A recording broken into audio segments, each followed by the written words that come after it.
Welcome everyone to our April 15th Midvale City Council meeting. It is 7 p.m., so we are right on time, which is no small miracle today. We are going to start our meeting as we normally do with a Pledge of Allegiance. So if you'll stand.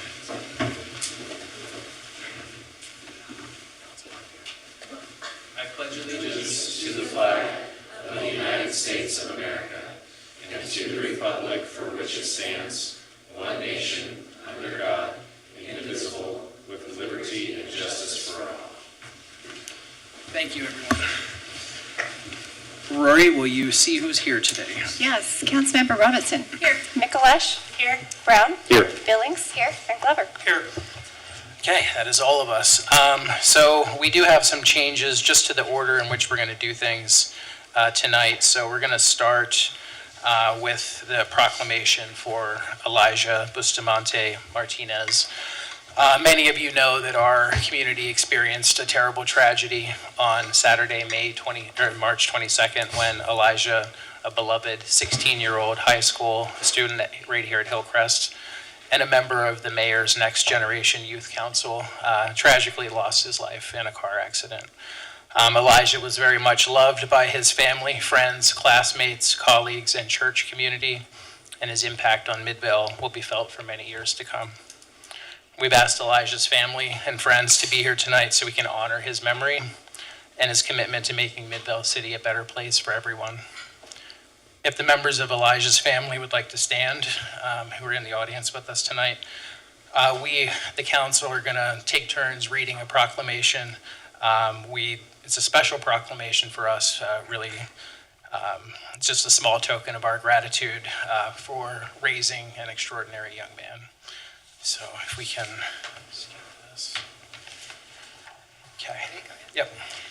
Whereas the city of Midvale mourns the tragic loss of Elijah Bustamante Martinez, a remarkable 16-year-old student at Hillcrest High School, whose life was cut short in a recent automobile accident.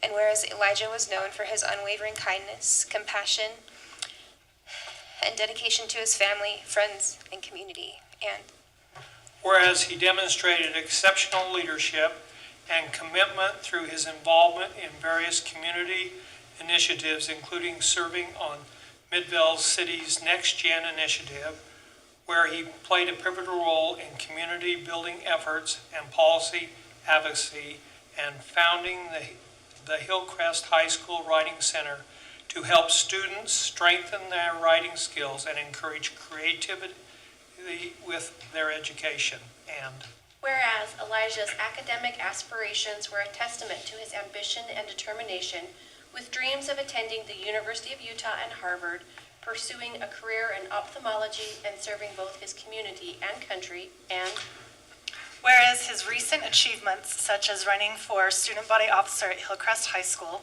speaking at the BYU Writing Conference, and being selected as a leader for his church camp, reflect his dedication to personal growth and community service. And whereas Alicia's faith was a guiding force in his life, shaping his desire to serve others, he planned to serve a mission for the Church of Jesus Christ of Latter-day Saints, and one of his proudest moments was baptizing his mother, a testament to his deep love for his family and spiritual convictions. And whereas the Midvale community has come together in solidarity to honor Elijah's memory, recognizing the indelible mark he left on the hearts of those who knew him. Now, therefore, Mayor Dustin Gettle and the City Council of Midvale City do hereby recognize and honor the life and legacy of Elijah Bustamante Martinez. We extend our deepest condolences to his family and friends, and we commit to preserving his memory as an enduring inspiration to our community. And we would like to present you with a framed copy of the proclamation and copies for any family members who would want one. And we, knowing that Elijah, we just heard that he loved plants, I wanted to just give you the smallest token of our appreciation. It's the least we can do for, again, raising such an extraordinary young man.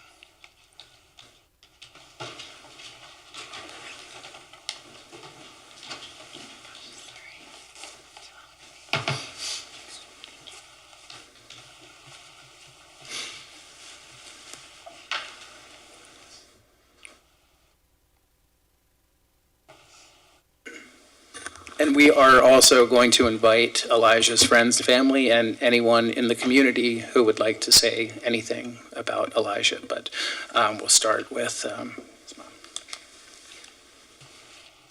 My name is Jennifer Bustamante. I'm Elijah's mom. And I just want to thank you all for your influence on my baby and the influence he also left here.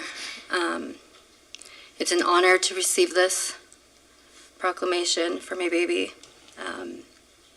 It would be him instead here with you guys today instead of us, but we're honored to be here in his name. And he was the youngest of my 4, but very much the most responsible of all of us, even Mom. He kept us all tight-knit. We were already tight-knit, but Eli definitely is a whole punch of life and everything else that ties us all together. And he is a huge loss, but also a spiritual gain. So I just hope you guys can all keep that as well. And thank you so much. Anyone else from family, friends, community who wants to say anything?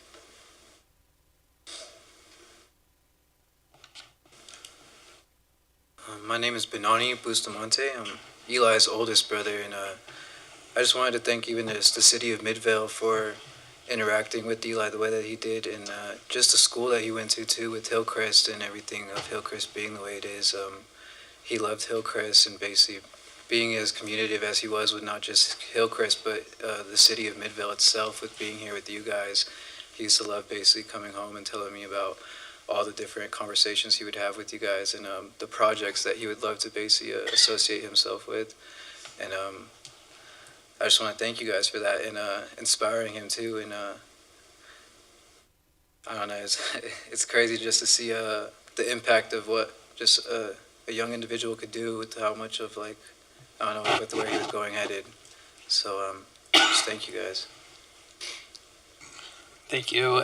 One thing that struck me during this whole event was, how those here at Midvale City who knew Elijah, just how much they impacted him. Everyone had the same thing to say about him when he came into a room. He was the personality that lit up the room, and we are going to miss him, as I know you guys are as well, and we just really thank you guys for coming and allowing us to show our appreciation. I know you guys indicated we didn't want to take like a photograph. Sometimes in these situations we take a photograph, but I understand that you guys would want to do that. So if you, I didn't want to ask because it didn't seem. You'd be honored. Okay. I love taking pictures. Okay. Okay. Also, just wanted to thank those members of the community who came out for this as well. We don't normally have a packed room like this, and want to recognize school board member Jackson Lewis and Susan Edwards from the school district, and Wade Walker. Would you like to say a few words, Wade? Can I just? Yes, please do. Eli's mom, Jennifer's in my ward, and Eli most of the time he attended church up in Layton, but he'd occasionally come to our ward, and most of our young men are very quiet and don't like to share, and that was not Eli at all. He loved to talk, he loved to share, and at his funeral and the luncheon, and as people paid tribute to him, from young to old, he had an influence on everyone, and just a positive influence. As you said, Mayor, he would light up the room when he'd come in, and he was a sponge, absorbing information. He loved to learn about a million different things, and he would share that, and it really was an honor, and he will be an influence. He'll continue to be an influence on so many people that he interacted with, and we just appreciated the chance to get to know him, and a wonderful family, so thank you. Thank you, Wade. Come on up, Jackson. I'm sorry, school board member Lewis. Hi, my name is Jackson Lewis, and I'm here on behalf of Canyon School District, and we just want to wish the family of Elijah Bustamante Martinez, we just want them to know that we are with them, and we want you to know that we are just so beside ourselves with the loss of such an incredible member of our community. I've sat and I've thought about it for hours, and it's just an incredible loss. And on behalf of Canyon School District, we're with you and we support you. Thank you, Midvale City. Thank you, school board member. And I'd be remiss if I didn't mention the presence of State Senator Kathleen Reeby, who may or may not want to say anything. Okay, thank you. I just didn't notice you were here until now. Welcome. So if you guys wanted to come up, we would like to take a picture here, if that's okay. Should we go down or up? Down. Okay. I think that's a good idea. And if you wouldn't mind, Jackson, would you want to be in the picture as well?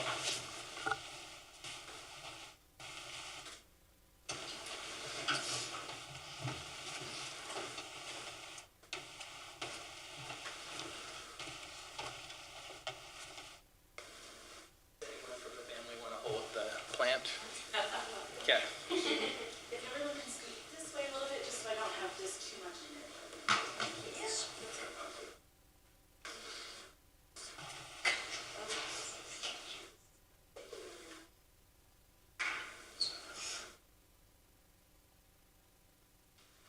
Thank you again so much for coming. We appreciate it. You're welcome to stay for as long as you want. If you have anything else, feel free.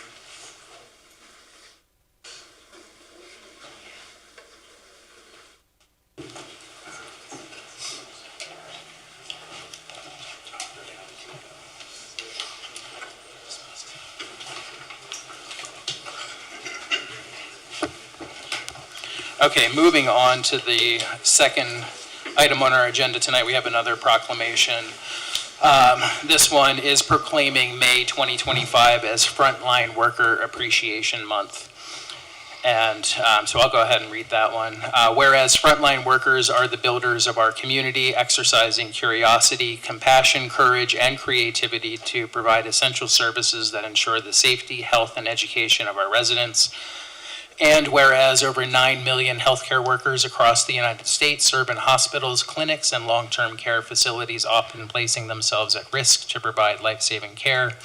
And whereas firefighters respond to an estimated 36 million emergency calls each year, over 800,000 sworn law enforcement officers nationwide work tirelessly to uphold the law and ensure public safety and emergency medical services. Personnel respond to more than 240 million calls annually. And whereas teachers dedicate their careers to shaping the future of our communities, with over 3.7 million educators in the United States providing knowledge and guidance to our youth. And whereas frontline workers embody the essence of builders, flexible thinkers, and constructive problem solvers who respect the dignity of all people by dedicating themselves to overcoming challenges and uniting communities. And whereas the Midvale City community is proud to be home to many frontline workers who exemplify resilience, dedication, and service, now, therefore, let it be resolved that Mayor Dustin Gettle and the City Council of Midvale City do hereby proclaim May 2025 as Frontline Worker Appreciation Month in Midvale City, encouraging all residents to recognize the invaluable contributions of frontline workers to our community and beyond. Adopted this 15th day of April 2025, signed by me, the mayor, and all 5 city council members. So thank you, frontline workers, for what you do. Moving on to the next item on the agenda. This is something, it's very appropriate that this was on our schedule for today anyway, but it's also a organization that Elijah was very heavily involved in. That's the Mayor's Next Gen initiative. So we have a presentation from our Next Gen policy folks, and so we'd like to first call them up. I see a number of them in the crowd. So if you want to come up, maybe line up here at the podium and just say your name, what grade you're in, and what did we decide? Something fun. Favorite movie from the 90s? Matt, come on. How about favorite movies from like the 2010s? Look at this crowd. This is a young crowd. Yeah, if you want to just come up, say your name, what grade you're in, and something fun about you if you want. Maybe your favorite subject in school.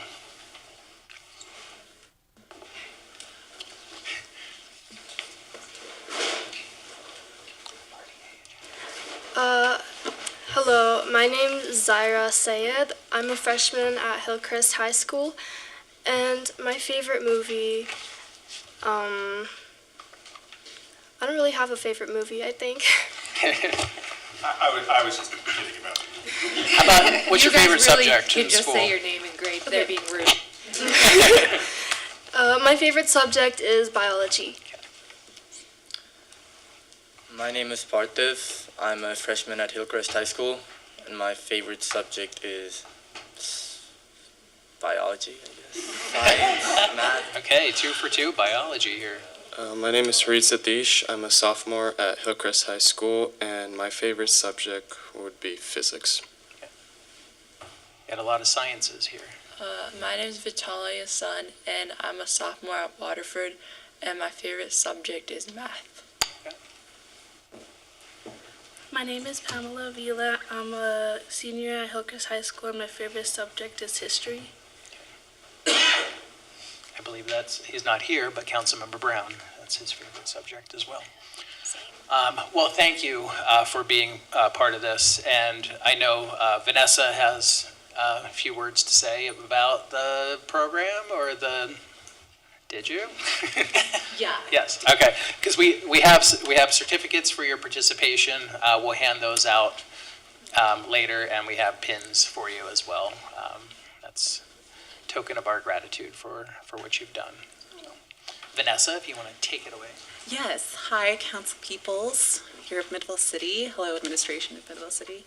So nice to see you. Of course, in summation of what we did for Next Gen, our second cohort, which is really exciting, I took the lead once our mayor resigned, and luckily Mariah was there to help me out. We had a few events, including visiting UPD here in Midvale City, and then of course we went to UFA, which I believe is one of our students will talk a little bit more about that. Of course, we made it to Local Officials Day with the Zero Waste 2034 policy, which will be presented by Vitalia today. And then, of course, we made an appearance and had a few photos with some of our council members, her legislative staff as well. As far as anything else, I did want to talk about the other projects, if we could briefly, because I know Vitalia needs to scoot as well.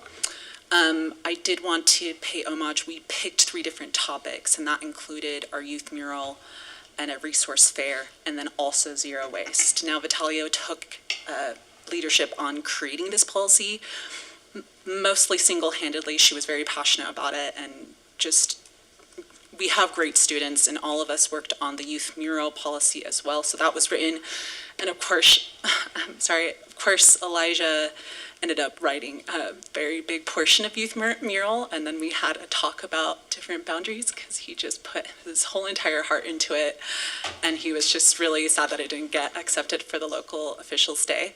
But we did talk about it, and we did want to pay homage to that, of all the hard work that he put into it. Not to mention also our third topic, which was the resource fair, which was for youth and by youth. And luckily we had Judge Beck, the 3rd District JJYS, or Juvenile Justice Court judge, that came in and talked about the resource fair, because apparently a lot of our youth in the Juvenile Justice Court are in need of different kind of resources. And of course, Elijah was very passionate about that because, along with so many things, as I'm sure you folks know, just very much about health resources, educating the public, educating our community, and the resource fair was definitely part of that, and he was just so excited about it. So I just wanted to make sure that we paid homage to our other projects that we did work on. And then we'll go ahead and go to the zero waste PowerPoint for Vitalia. If she can go ahead and present that, please. Thank you. Good evening, council members. My name is Vitalia, and I'm here to speak to you on behalf of Zero Waste Utah 2034, which is an initiative that's going to help us prepare for the 2034 Winter Olympic Games, as well as set us up for long-term sustainability. So with the Olympic Games coming up, which is pretty soon, it's more than just a 2-week celebration of athletic excellence. It's also a moment for Utah to be put on the world stage and for us to show the world what type of leaders we are. So this is not an opportunity to be missed. One of the newer goals of the International Olympic Committee is to reduce the environmental footprint of the games and have environmentally friendly Olympic Games. This is something they often struggle with when hosting games in other countries. So where's Utah in this regard? Currently, we're ranked 26th in the nation for recycling for common containers and packages. And that number drops to 31st when we exclude cardboard. So Utah, being one of the fastest growing states out there, is still struggling so crucially in this regard. And that's where Zero Waste Utah 2034 comes in. And through private and public partnership, we have a short-term goal of increasing our recycling rates by 2 times by the 2034 Olympic Games, as well as with a long-term goal of becoming one of the top 10 states for recycling by 2044. So this proposal comes down to 3 pillars. And I'm going to explain each one of them. So first, we have expanding the collection network. What this means is having more areas where we can drop off recycled materials, not only at city centers, but also at grocery stores, schools, public venues, liquor stores, etc. If we take glass as an example, very few people in our city are going to go out of their way to a city center just to recycle glass. However, if we have recycling collection points at locations like schools, when these people are dropping their kids off at school or visiting the grocery store on their weekly visit, it'd be a lot more convenient for them to recycle and will ultimately encourage many more people to recycle. Now, secondly, we have increasing local processing capacity. Many of the recycled materials we collect currently cannot even be processed locally. This is a missed economic and environmental opportunity. So what we're aiming for is to improve the current recycling centers or just build new ones. And this will conserve resources, also create new jobs, and create a sense of shared responsibility. And lastly, we have raising public awareness, which arguably might be one of the most important parts of our proposal. Because without the public participating, this proposal cannot go that far. And that's why we're encouraging recycling to be part of the education system in lower schools or elementary schools, as well as launch a statewide media campaign. Because the thing is, if we educate younger generations about recycling, how to do it, why to do it, where to do it, once they grow older, recycling can be a second nature of theirs. They will not have to be thinking about how to recycle. Instead, it will be a habit and encourage many more people to recycle, which is great. And that's pretty much what our proposal comes down to. And the key is this proposal isn't simply just about preparing for the Olympics. It's also about setting up a system that works for us as a state, long after the world's eyes have gone elsewhere. By creating jobs, making the state healthier, more environmentally friendly, and also creating a sense of shared responsibility, Zero Waste Utah 2034 can make our state cleaner, stronger, and more united. So let's show the world what's possible when we together commit to sustainability. Thank you. Thank you. And questions? Any questions for the next gen? Nice job. That was Yeah, great. I've seen presentations to us, the council, that were a lot harder to follow than that one, so thank you. We appreciate all the hard work you put into it. So I would love to give them a round of applause for all of that work. And we did just notice our certificates of recognition. Yes? Yeah. Is it okay if we still summarize the... Oh, yeah. Absolutely, absolutely. I was just going to say, we didn't sign the certificates of recognition, so we're going to get those to you later. We do have the pins to give you guys for your excellent work here. So, sorry, just the Q&A portion of it, you said there were some other summaries that are coming up. Should we wait for other questions to the end, or if it's just on that intro This is section? Q&A for the policy itself, and then we're going to summarize some of that.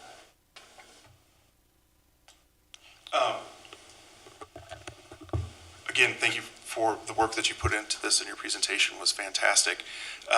Clearly, as a city that has a solid waste program, as well as have been working with recyclers, this is an issue that is very important to us, and we've put a lot of time in. There are members of this council who have pushed for us to adjust some of our policies in order to make certain types of recycling more available. And so it's definitely something that I think is of interest to this group. I guess I was just curious, as part of, you don't have to know the answers to this, but I was just curious if in putting together the policy, how much you maybe looked at how big current cities handle recycling, and did you learn anything from that? Or as part of your research into developing the policy, are there example communities or areas that we should be looking to in order to improve what we're doing for recycling? So I kind of looked into Washington because I used to live there, and over there, when you buy, for example, glass milk bottles, when you come back to the store to buy more groceries, there's a location at the entrance where you drop off all the glass that you've bought. And sometimes in certain places, not usually, but sometimes they actually give you a little bit of money back for dropping off the glass. So that's kind of what I look to. I think we have a state senator here who might be able to look into such a policy. Any other questions from the council? One more for me. Go for it, Matt. Without having to repeat again how good the presentation was at the beginning of my question, it was good. One of the things that we generally see as a driver for a lot of our recycling policies is the market for the reuse of those materials at the end. And I definitely appreciate what you're saying for trying to grow the market here for recycling locally. But a lot of it is driven internationally, and I was just wondering also if you did much research into sort of the market for the materials. And no is an acceptable answer. I'm probably going a little deeper. No, I didn't really do much international research. Sure. Nope, I appreciate it. This is what I do. I make it awkward. I was just going to say, this is the Matt doll that we all know and love here at the city. So thanks for the questions, Matt. Do you have any others? Nope, that's it. That's it. Okay. Anyone else have any questions? You guys did an incredible job. I want to give you these pins, which are special to the city of Midvale. We don't give them out to just anyone. Normally when something, as you guys put in so much work, we just want to show you our appreciation, and hopefully you take the pin and wear it proudly on your jacket or book bag or wherever you want to put it. So I'll come down.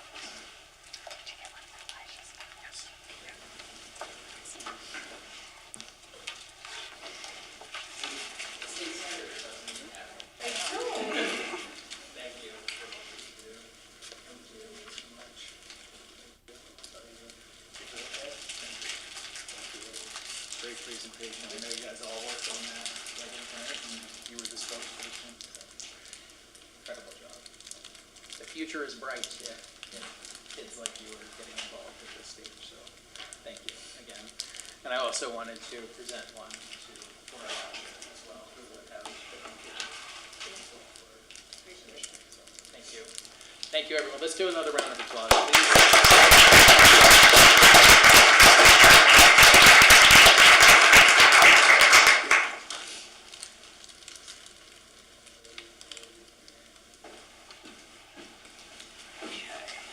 So now yes, go ahead, Vanessa. Sorry. Okay. Thanks so much for the pins. I think this is really great swag because I use them when I represent, and it's really good for networking purposes, as everybody else would agree. Thank you so much for that. And I also wanted to recognize some of the work that we did, especially when it came to Local Officials Day. When it came to Local Officials Day, when we went up to the Capitol, we had, for the record, we only had about a week and a half to work on these because they notified us that they were accepted or they were denied. So we wrote 2 policies, and that's why we had the Mural Fest, and then we also had the Zero Waste. And again, very admirable from everybody that pulled their reins together. But also last minute, we realized that we had to have 2 presentation rooms. And so we had to scramble and find 4 kids that wanted to present in 10 minutes. So it was one of those things that we had Kai, and he was in the picture with Elijah, and Elijah volunteered as well. And I would say that both of them were just like really good tag team. So Kai is very quick-witted and was able to deliver this policy as well in that room.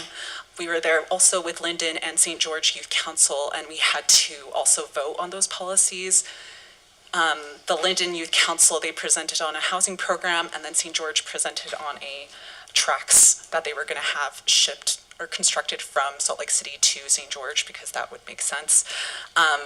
And I remember there was a lot of questions asked, and some were not necessarily the nicest. And I remember that Elijah and Kai both stood up and were just kind of like, okay, we're going to ask nicer questions, and I think you did a really great job. And with that said, I know that Linden remembered Elijah, and they had given a gift to some of our youth council members. So I just wanted to make sure that we highlighted the entire picture. And of course, we also have Vitalia and Zaira go and represent us as well in the other room, and did really well. And to be fair, we won both of the rooms. We won with our votes. So that's something to be said as well. These guys are really great presenters and really good under pressure. So that's something to be said for government work. But yeah, as far as any other favorites, I was going to call over at Zaira, because Zaira was going to talk a little bit about her experience in one of the rooms, and then also your favorite part about Next Gen, and then anybody else that wanted to say something, and then we're done with our presentation. Thank you. Thank you, Vanessa, and thank you for all that you do. We should recognize you, and I have a pin up here for you as well, for all that you've done on the Next Gen initiative, and also Mariah, who's involved in the Next Gen initiative as well. So, go ahead. Sorry. Hello everyone. So I just wanted to speak a little bit about how important the Day on the Hill was, and I feel like it was a great opportunity for me to learn. And I feel like I gained a lot from that experience when it came to public speaking and listening to other people's speeches, so yeah. And also, I'd like to share one aspect of youth council that I really liked. So, this past year, I've been coming to these Next Gen meetings as much as I can, and I feel like over the past couple of months, I've grown to really enjoy them and look forward to them. I feel like every meeting taught me something new, and I'm truly grateful for all the opportunities I was given. And my favorite part of Next Gen by far was going to different parts, going to different city buildings, for example, the police station and fire station, and touring them and talking to the people that worked there. We went to the police station, fire department, public works, and we spoke to many people, for example, lawyers and stuff. Each place we toured gave me a whole new perspective on the work that goes into keeping a city running. Something that really stood out to me wasn't just the buildings themselves, but the people inside of them. Talking to officers, firefighters, and public works employees opened my eyes to just how many different roles there are in a city and how important each one is. And I really think that I have to thank Youth Council and Next Gen for this, because I feel like it was like I learned a lot more than I would have than like learning it in a classroom, and it was very interactive. So I'd like to thank Youth Council for that. And I've learned so much about different careers, and I couldn't be more grateful for all the opportunities that I've been given, and it's been a great experience overall. Thank you. Thank you.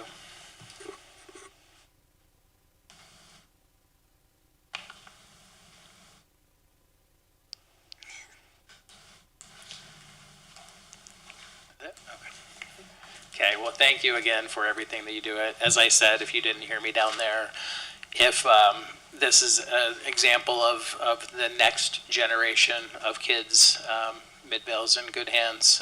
Hope to see you guys up here someday at the dais, and I think that some of you will probably end up behind a dais at some point. So thanks again for all that you did for the community, and again, thank Vanessa and Mariah and every city staff here who have also helped in facilitating those events for you guys. So we love this program. We're going to continue this program, and we appreciate all the work that you did. Thank you.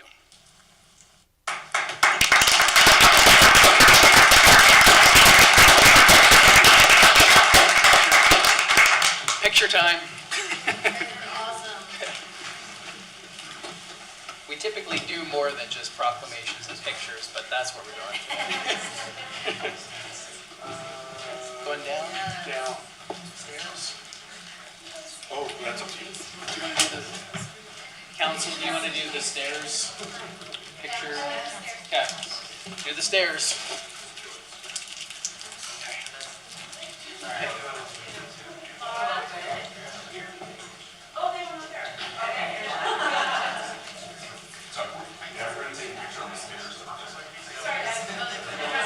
Sorry. This is a new thing.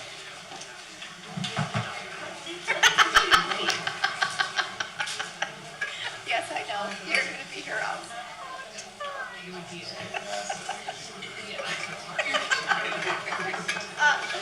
I love it.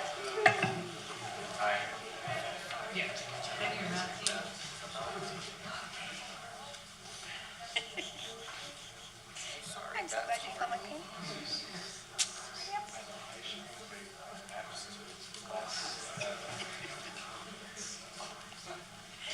Over the last 40 years that we've been doing this, that was one thing that almost kept me from saying when I was in.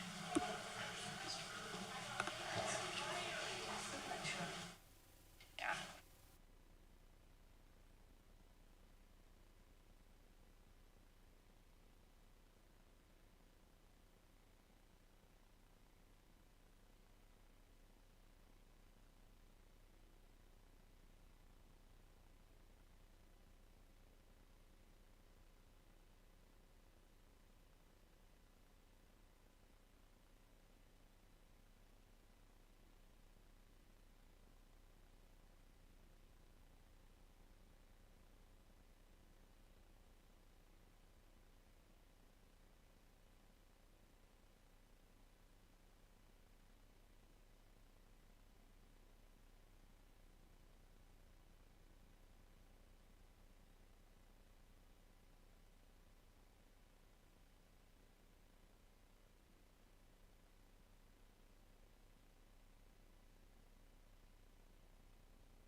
Does it take all evening?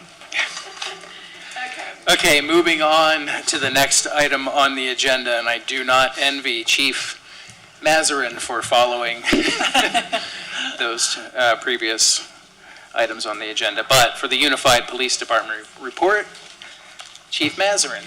Welcome, Chief. Thank you, Mayor, and I do agree. But, you know, actually, April's in Moab at the FBI retrainer, and so I loved it the chance to come home and welcome home. Hang out in my city. But I'm glad I was here tonight because that was really nice. I think that was a really nice tribute, and I didn't know Elijah, but I did respond to that scene. And I was with the school resource officer that I was just sharing this with the mother, but she was so devastated.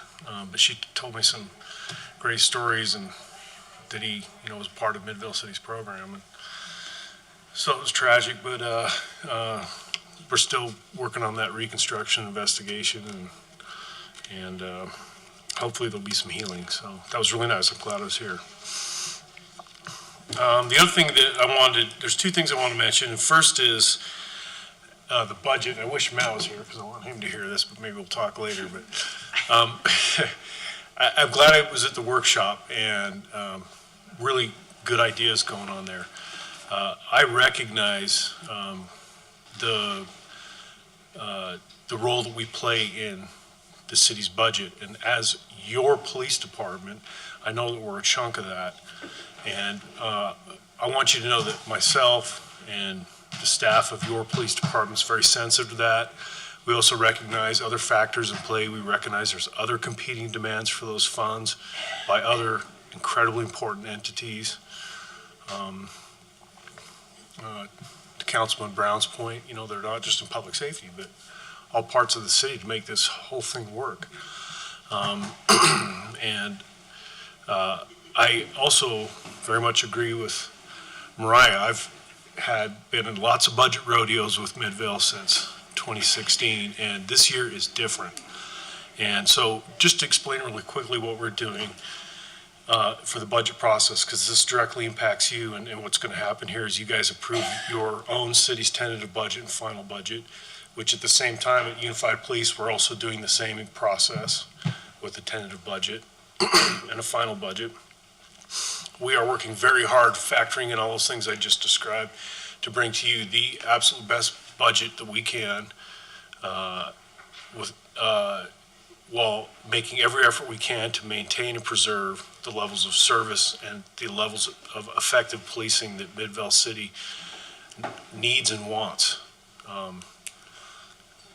So with that being said, the process right now where we're at is we started working on this budget earlier than we've ever started, back earlier this year, and do that in order to make efforts to get you guys numbers as quick as we could so that you can plan around that. There's pros and cons to doing that. Obviously, a lot of the numbers that we need from, for instance, insurance or other things, we don't get until later, but we've been working on it diligently, and we're doing this in a few phases. So one of the important steps was that the UPD board, which Mayor Gettle's a part of, came in and said, here's our preliminary budget increase maximum, or PBIM, and we're going to put you at 5%. That's your target. Do not go above that.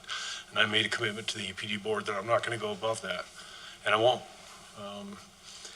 So our first round was having all the commanders come in, including Chief Morris, and say, here's what I need, here's what I want, here's what would be great. And then we brought in all those numbers, calculated it, then we went to phase two, which is, and these meetings are with finance staff, myself, and the chief of those particular cities. Came in again, second round. Okay, we're going to do three things here. What can you cut? If things got crazy, what would you be willing to cut? And then we have one of my favorite subjects, which I call crazy talk, which is let's talk about anything and let's get super creative. And those discussions are actually a great exercise because they create new ideas that people hadn't thought of before because they're free to discuss anything. So we did that. We've calculated those numbers in, and now it's come back to phase three where I sit down with finance and with our CFO, and we're going through and taking some of those ideas, and we're challenging some ideas and concepts and going to look at where we can be even more efficient. When that's done, I'll be presenting that to the UPD board, and obviously that's not our tentative, that happens in May. But I'll be communicating, obviously, with our board member, Mayor Gettle, the city manager, and of course Mariah, to show you kind of where we're at. I don't want to give any numbers right now because we're still in that process right now. In fact, I'll bet that our CEO, Debbie, is in her office right now, still working on that. But I do want to say I'm really confident that I feel like we'll deliver you a number that you're really going to like, and that it won't have adverse impacts on your levels of service for your city. And so I just wanted you to kind of know that's how that process is going. UPD will approve that in June, and we'll go from there. I don't know if you have any questions for me, but it's been a good year. It's been a good year. Any questions for the chief? Thank you, Chief. Thank you. Thank you. And a lot of that credit, it really belongs to April too. She's been everybody's really acting as a team right now. Like, how do we support each other? Not just Midvale City, but the other cities, and do this together so that we can get the most bang for your buck for what you're paying. The last thing I want to say is April's been great. She's working so hard, and I think she's been doing a great job. But I also need to recognize that guy, Lieutenant Malone, who is a lot of the horsepower behind some of the good things that happen in the city. You know, it's the lieutenant and the sergeants that are executing on those things that you bring to April, to myself, and say, let's do this, or we need this. And then he's the one that puts the pedal to the metal. So I'd like to recognize him because he does a great job. Any questions for me? Thank you, Chief. Thank you. Lieutenant, for what you guys do. I know if you guys ever get a chance here on the council to just stop in to the precinct, they're very welcoming, and I stopped in randomly a few weeks ago and I ended up participating in a tasing operation, so that you never know what's going to happen. Yeah, it was interesting. But I will say I hit the mark twice, 2 for 2. Okay, thank you so much, Chief. So we'll move on to public comments. Any person wishing to comment on any item not otherwise scheduled for a public hearing on the agenda may address the City Council at this point by stepping forward to the microphone and giving their name for the record. You'll have 3 minutes. I know this person. Hi, Sue. Hi. Name I and know address. a lot of you. Yes. I was walking in Midvale today. I have a pattern. I park at City Hall. Sue, can you give your name for the Sue record? Armitage. Thank you. I park at City Hall. I walk over to Tres Gatos for a coffee or a brownie or whatever, just say hi to Breck. And then I walk up to Cactus and Tropicals. And one thing I notice every time is the traffic. The previous mayor told me about 1.5 years ago that there was a plan to slow the traffic, reduce the traffic, and put some bulb outs in Main Street that would discourage traffic from zooming through in order to avoid, also getting mixed in with the heavy traffic on Holden, especially at rush hour. And I'd just like to know, was that a pipe dream, or is there something actually in print about that?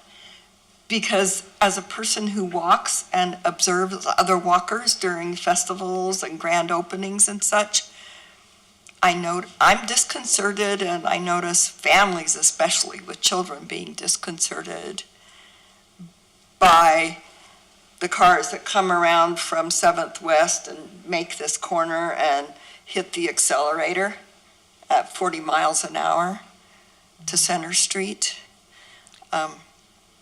If you want to have a walkable community, there's probably something that could be done in the traffic aspect to encourage that. And that's my comment. Thank you, Sue. I think you know that most of us up here are also very interested in making sure that our community is a walkable one. I think Nate might have some, did you want to respond to some of the ideas that we have that are actually very real ideas that are going to be happening? Sure. Just really quick. So we do have a couple of bulb outs as planned in the plaza that we've done here. We made that one bulb out a little bit so that people can't fly through that intersection quite as fast, but they still get through it. And then one of the other thing is, as you go down Main Street, and we have several crosswalks, that we are planning to make those raised crosswalks so they act like big speed bumps. One of the issues with Main Street is that there's not a lot of storm drainage on it right now. So the next project that we're going to do, one of the next projects we're going to do is to bring in some utilities and some storm drains. We can't raise the crosswalks without having the storm water, otherwise we'll make big pools. So it's kind of a lot of work, but we'll eventually get there. And we'll start doing those improvements soon. But yeah, several of those raised crosswalks. And then there is some other traffic calming plans that we have, but we're just kind of working through all those plans. Is there any plan for enforcement of the speed limit? Yeah, we hope that the speed limit is being enforced there. So We had talked about even, our former chief had talked about maybe even reducing the speed on the main street. So we'll look into that and we'll keep talking about whether that's the right thing to do. Anyone else? Senator Reby. Thank you, Mayor Gettle. It's so nice to see you here. 10 years ago was my first time speaking in front of this group, and I remember being new to all of this and hearing someone tell a story and having a hard time in their community and having Midvale people go over to them and speak to them directly to solve their problem. And it made me realize how important local governments are and how responsive you are. So I really do appreciate your service. You also are more visible and you're probably asked more questions than I am at the state level. So I do appreciate that as well. I have been so in awe of all the great things we're doing here in Midvale, and I'm a part of your Facebook page and I watch your agendas, and I am part of a work group that works with homelessness in schools, and I'm just incredibly impressed with all that's happening here. I had a bunch of students come up from Midvale Elementary, and I had a young boy sit next to me, and he was over the moon excited to be part of that process. So, I mean, just so exciting that these kids are interacting with their government. Next Gen was incredible. I've also worked with a previous mayor going to our rehabilitation houses, and what you're doing with your homeless shelters and how you're really focusing on the whole picture. So I am very aware of what's happening here in Midvale. I'm not showing up to these meetings as much as I'd like to. Life gets in the way sometimes. But Mariah, I'd love to be part of that Next Gen. If I can ever be a service to you, please call me. And I would love to help with that. And I just want to thank you again for all your service and the great work that's happening here. Midvale's a great city, and you guys are doing amazing things. And it's so nice to see old faces and new faces, because that's what it's all about. So thank you. Thank you, Senator, and thank you for all you do in the legislature for not just Midvale, but for the state of Utah. Thank you. I appreciate the work you're doing with UAC and also League of Cities and Towns. I don't know why I can't ever get that one correctly, but I do appreciate whenever they make a stance that they contact us. I also speak to your lobbyists frequently, and they are doing an awesome job advocating for you. We do have to worry about counties of the first class. We are being targeted pretty strongly and heavily in the legislature. I know Senator Ibsen raised the limits for counties of the first class. And, you know, I, in jest, said, I want you all to be first-class citizens. I don't want to be the only first-class citizen. But we are having targeted tax reforms, targeted tax increments, and then also just a lot of problems with not having another county move into being counties of the first class. So that is something I'm vigilantly watching, because when they target a county of the first class, they are creating different tax brackets for us and different services and different service packages and different housing developments. So that's something that I'm really conscious about. And thanks for all the work you do. Thanks. Thank you. Any other public comment? Hi, Davey.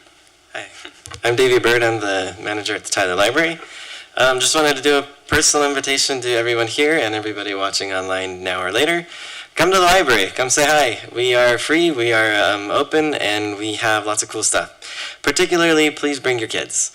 Bring your teenagers, drop them off. We'll take care of them. Just kidding. we won't monitor them as hard, but they can come play everything from doing Roblox to hanging out with their friends to doing all the crafts and activities we have. Tell them to come play D&D, come tell them to do crafts.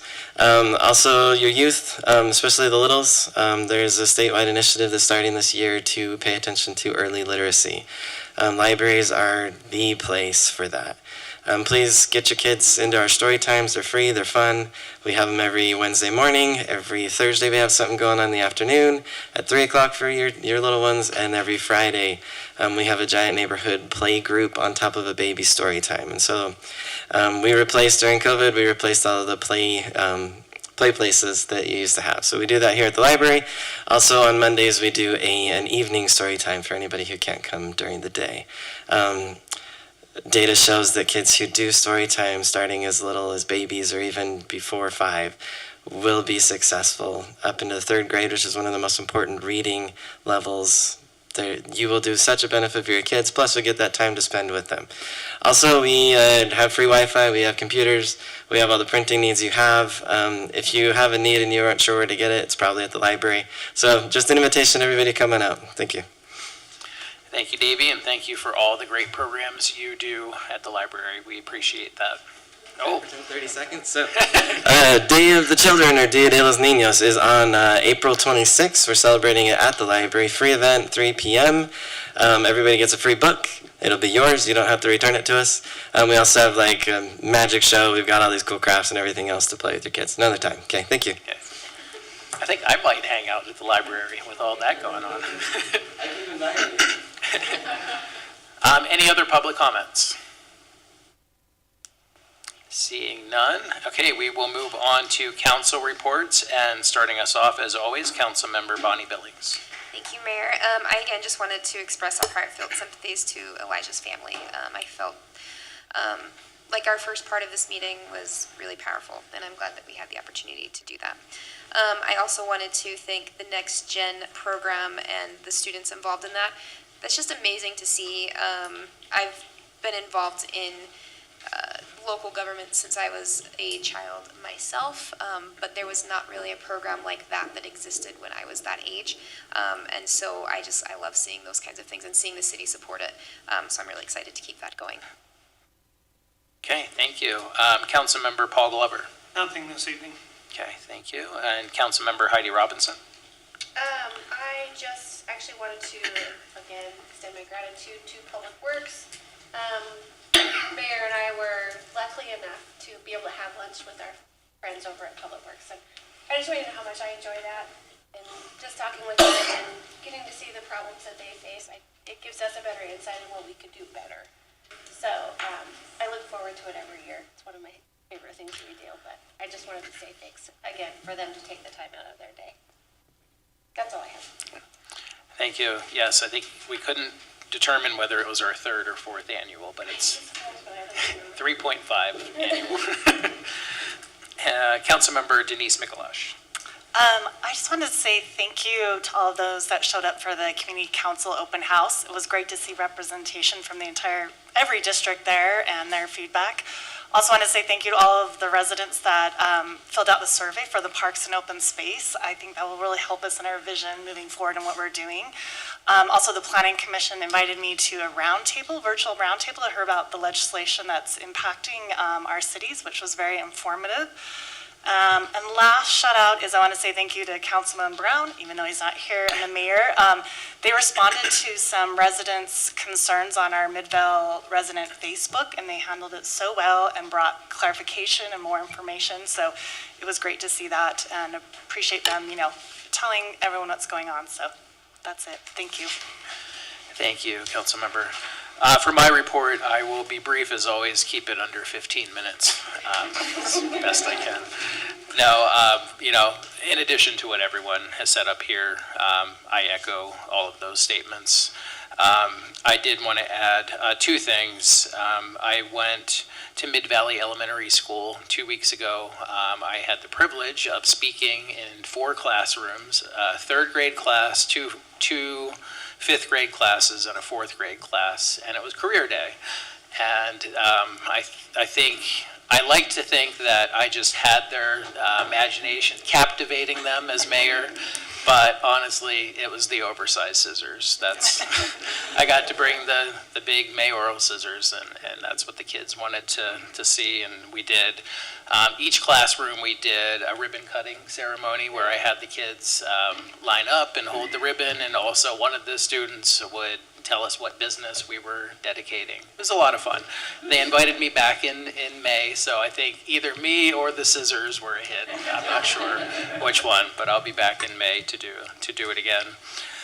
On a more serious topic, last week I was able to tour the South Salt Lake Men's Resource Center, and with Aaron as well, we went to the MVP, Medically Vulnerable Population. Is that what the P stands for? Or is it people?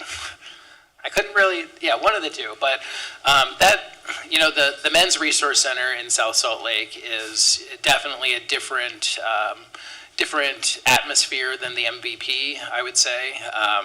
Both obviously very important. They serve vulnerable populations. It was the MVP just with my background in healthcare. That's what I've done my whole adult life, other than being an elected official. But that place in particular, they serve folks who have physical or mental health conditions that obviously make it even more difficult for them to find housing. So it was interesting to tour that facility and see folks in that facility that it's just a completely different, it is a converted, like, extended stay hotel, and that's, each resident has their own room, I guess with some exceptions if their family is there. But it's that type of facility. I've really thought long and hard about it since our tour. That's the type of facility I think that we could have more of in the state of Utah, because that facility is less than 2 years old, and they filled that up immediately. 116 or so rooms, I think. I'm looking at Aaron for confirmation, but around that. 160 rooms. Yeah. Individuals, yeah. So, there's a massive demand for that type of service. I think it's one that if you get a chance, reach out to the Shelter the Homeless Board. They might, Senator Reeby might want to take you on a tour of that as well. And not just for elected officials, anyone up here too, obviously, but, city manager, if anyone wants me to coordinate it. I am a board member now of Shelter the Homeless, so if there's any interest in that. And the other thing is, I didn't realize the exact location of it, but it's so close to Midvale. It's really just basically on the border of Sandy and Midvale, kind of Monroe Street as you get to 90th South, so right around there. And obviously it doesn't just serve the Sandy community, it serves 160 individuals from wherever they're from. And it's just, I was, not the South Salt Lake facility, the South Salt Lake facility is what you would expect it to be, I think, but the MVP facility really stuck out for me, and the very, very vulnerable population that it serves. I think we can hopefully replicate that somewhere in Salt Lake County and beyond. That is it for me tonight. We will move on to the city manager report, and City Manager Matt Dahl. Thank you, Mayor. Just real quickly, I just want to appreciate all of your comments, but since mine is related to Councilmember Mikolash's comment about the Community Council, thank you for your appreciation of the people who participated in that. All I wanted to add to that, though, is that the next meeting to discuss the Community Council, and for those who want to participate in the Community Council, that meeting will be on April 30th at 6 o'clock. And so, we're continuing to work on that. As part of the open house, there was a survey that was trying to get information from those that are interested in the Community Council in order to provide some direction on what they wanted the Community Council to look like going forward. And so this next meeting will be going through that data and sort of looking at the next steps. So again, that'll be on April 30th. So that's all I have for this evening. Okay, real quick, it might be worth noting, City Manager Matt Dahl and I and City Attorney Wilcox are going to the Utah League of Cities and Towns conference tomorrow in St. George, but we will be reachable through all normal methods, including carrier pigeon. Moving on, we have several public hearings tonight, first of which being consider amending section 17-7-1.13 of the Midvale City Municipal Code, clarifying the duplex overlay zone language. And here to talk about that is Elizabeth Arnold. Yep, thank you. Welcome. As always on screen, it might look like a lot. It's really not as much as it seems. Most of the changes you'll see on the left to the duplex overlay zone and to the SF1 lot standards are removing redundant language and then clarifying language to all say duplex instead of single-family attached structure, which for us and for definition purposes is easier to implement and interpret. The biggest change we're making is to the definitions for duplex dwelling, because it does currently specify that it is supposed to be owned by one owner, and that is not in keeping with city practice to allow for subdivision to encourage individual ownership. So we are pulling that out, so that is no longer at odds. Staff finds that this meets criteria number 3, that it explains the intent of the ordinance or the original language more clearly and makes interpretation more straightforward. And then I have included a motion as well. Okay. Any questions? Any questions for Elizabeth? So again, this is just a clarifying of language. We're not making any, sorry, I'm just repeating this for anybody online. Yes. There's no structural changes here. This is literally just a language clarification. The only one would be to the definitions, to remove that language that a duplex should be owned by one owner, which we are not doing in practice, and we allow duplexes that have been subdivided to be owned by 2 individuals. So, yes, thank you. Any other questions? Okay, this is a public hearing, so we will entertain a motion now to open public comment. All those in favor of opening public comment, say aye. Aye. Do we have to have a motion first? Do we have to, okay, go for it. Mayor, I motion we have public comment. Second. Okay, motion and a second. All those in favor, say aye. Aye. Any opposed? Okay, we are in public comment. If anyone wishes to give public comment on this issue, step up to the microphone. You might get a pin, I don't know. Let's see. Okay, seeing none, I'll entertain a motion to close public comment. Mayor, I motion that we close public comment. Second. Okay, all those in favor of closing public comment, say aye. Aye. Any opposed? Okay, we have a recommended motion on the screen for the council's consideration. Mayor, I move that we approve ordinance number 2024-005, approving a text amendment to section 1771.13 of the Midvale City Municipal Code, clarifying the duplex overlay zone language, section 17-7-1.3A1, changing language to be clear, and section 17-2-4, clarifying the duplex dwelling definition. Second. Okay, motion and a second. Rory, will you call the roll? Yes, Councilmember Billings. Yes. Glover. Aye. Robinson. Aye. Mikuláš. Yes. Thank you. Okay, that passes unanimously, and I don't know what just crashed behind me, but I did jump a little bit. Second public hearing for tonight, consider amending section 17-7-7.2 of the Midvale City Municipal Code, fixing errors in the use table for financial institutions, adding retail tobacco specialty businesses as an allowed use, and adding related specific use standards. Here to discuss this one is Jonathan. Thanks, Mayor. It is a bit of a mouthful for a bunch of code references, but it's a lot simpler than it looks. So this is specifically changes. Mostly, there's a couple clerical errors that are being fixed with, excuse me, with this amendment. So I'll start with the State Street zone. So currently, and me and Rory actually researched this with our codifier pretty extensively. So somehow, at some point a few years ago, financial institutions with drive-up and without drive-up were flipped from with a drive-up being an administrative conditional use permit to allowed, and vice versa for the other. So we're just clarifying which one is allowed, which is without a drive-up, and then with a drive-up would have to go through a staff level approval. And the use table also does not have retail tobacco specialty businesses as a use in the State Street zone, where both our regional commercial and clean industrial currently have that as a use. And there's also, and I'll get to that in the other zones as well. There was some errors in that use specific language that was fixed as part of this. And also for parking standards for medical cannabis pharmacies, retail tobacco specialty businesses, and retail and service commercial uses. There was, in the parking table, there was a minor and a major that was called out, but in our definitions, there is no classification for either of those.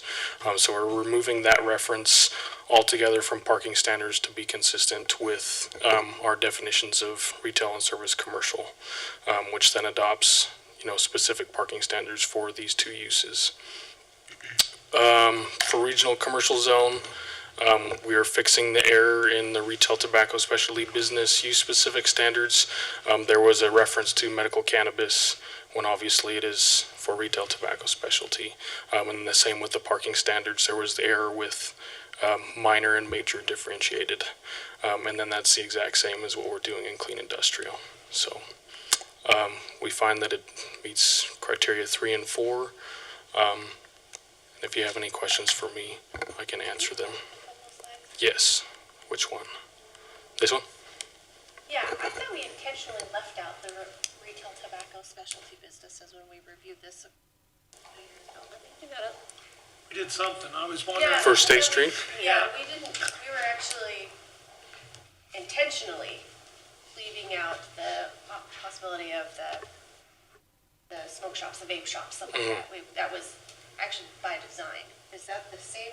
This is the same thing, right? Yeah, so whenever this came before the council in the past, we separated those two because it came to us as retail tobacco and medical cannabis, and we decided at that time that these are two very different businesses. One with the intention of helping someone's health, the medical cannabis side of it, and one of them that is very detrimental to someone's health. So we separated those two at the time because we thought, very different businesses should probably be looked at differently. And the council decided that any ability that we had to, at least review a new retail tobacco specialty business, so that we don't end up with State Street just having, 10 different smoke or vape shops.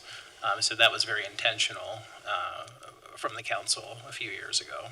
That's specific to State Street zone, correct? Yeah. Okay. That makes it, I haven't changed my mind about that.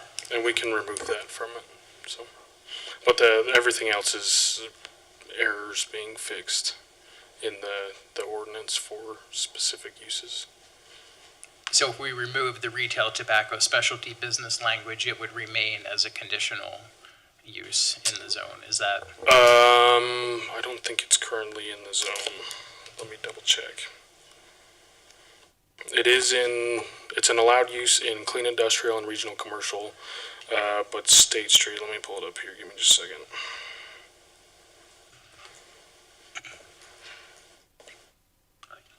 Yeah, we did.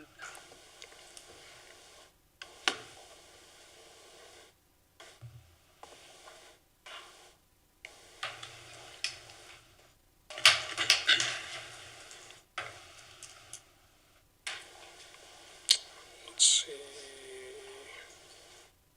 Yeah, it's currently not a use in the State Street zone. Any other questions or comments for Jonathan? I guess my question would be if we want to remove the retail tobacco specialty businesses, we're really not able to do that with this motion, right? We'd have to.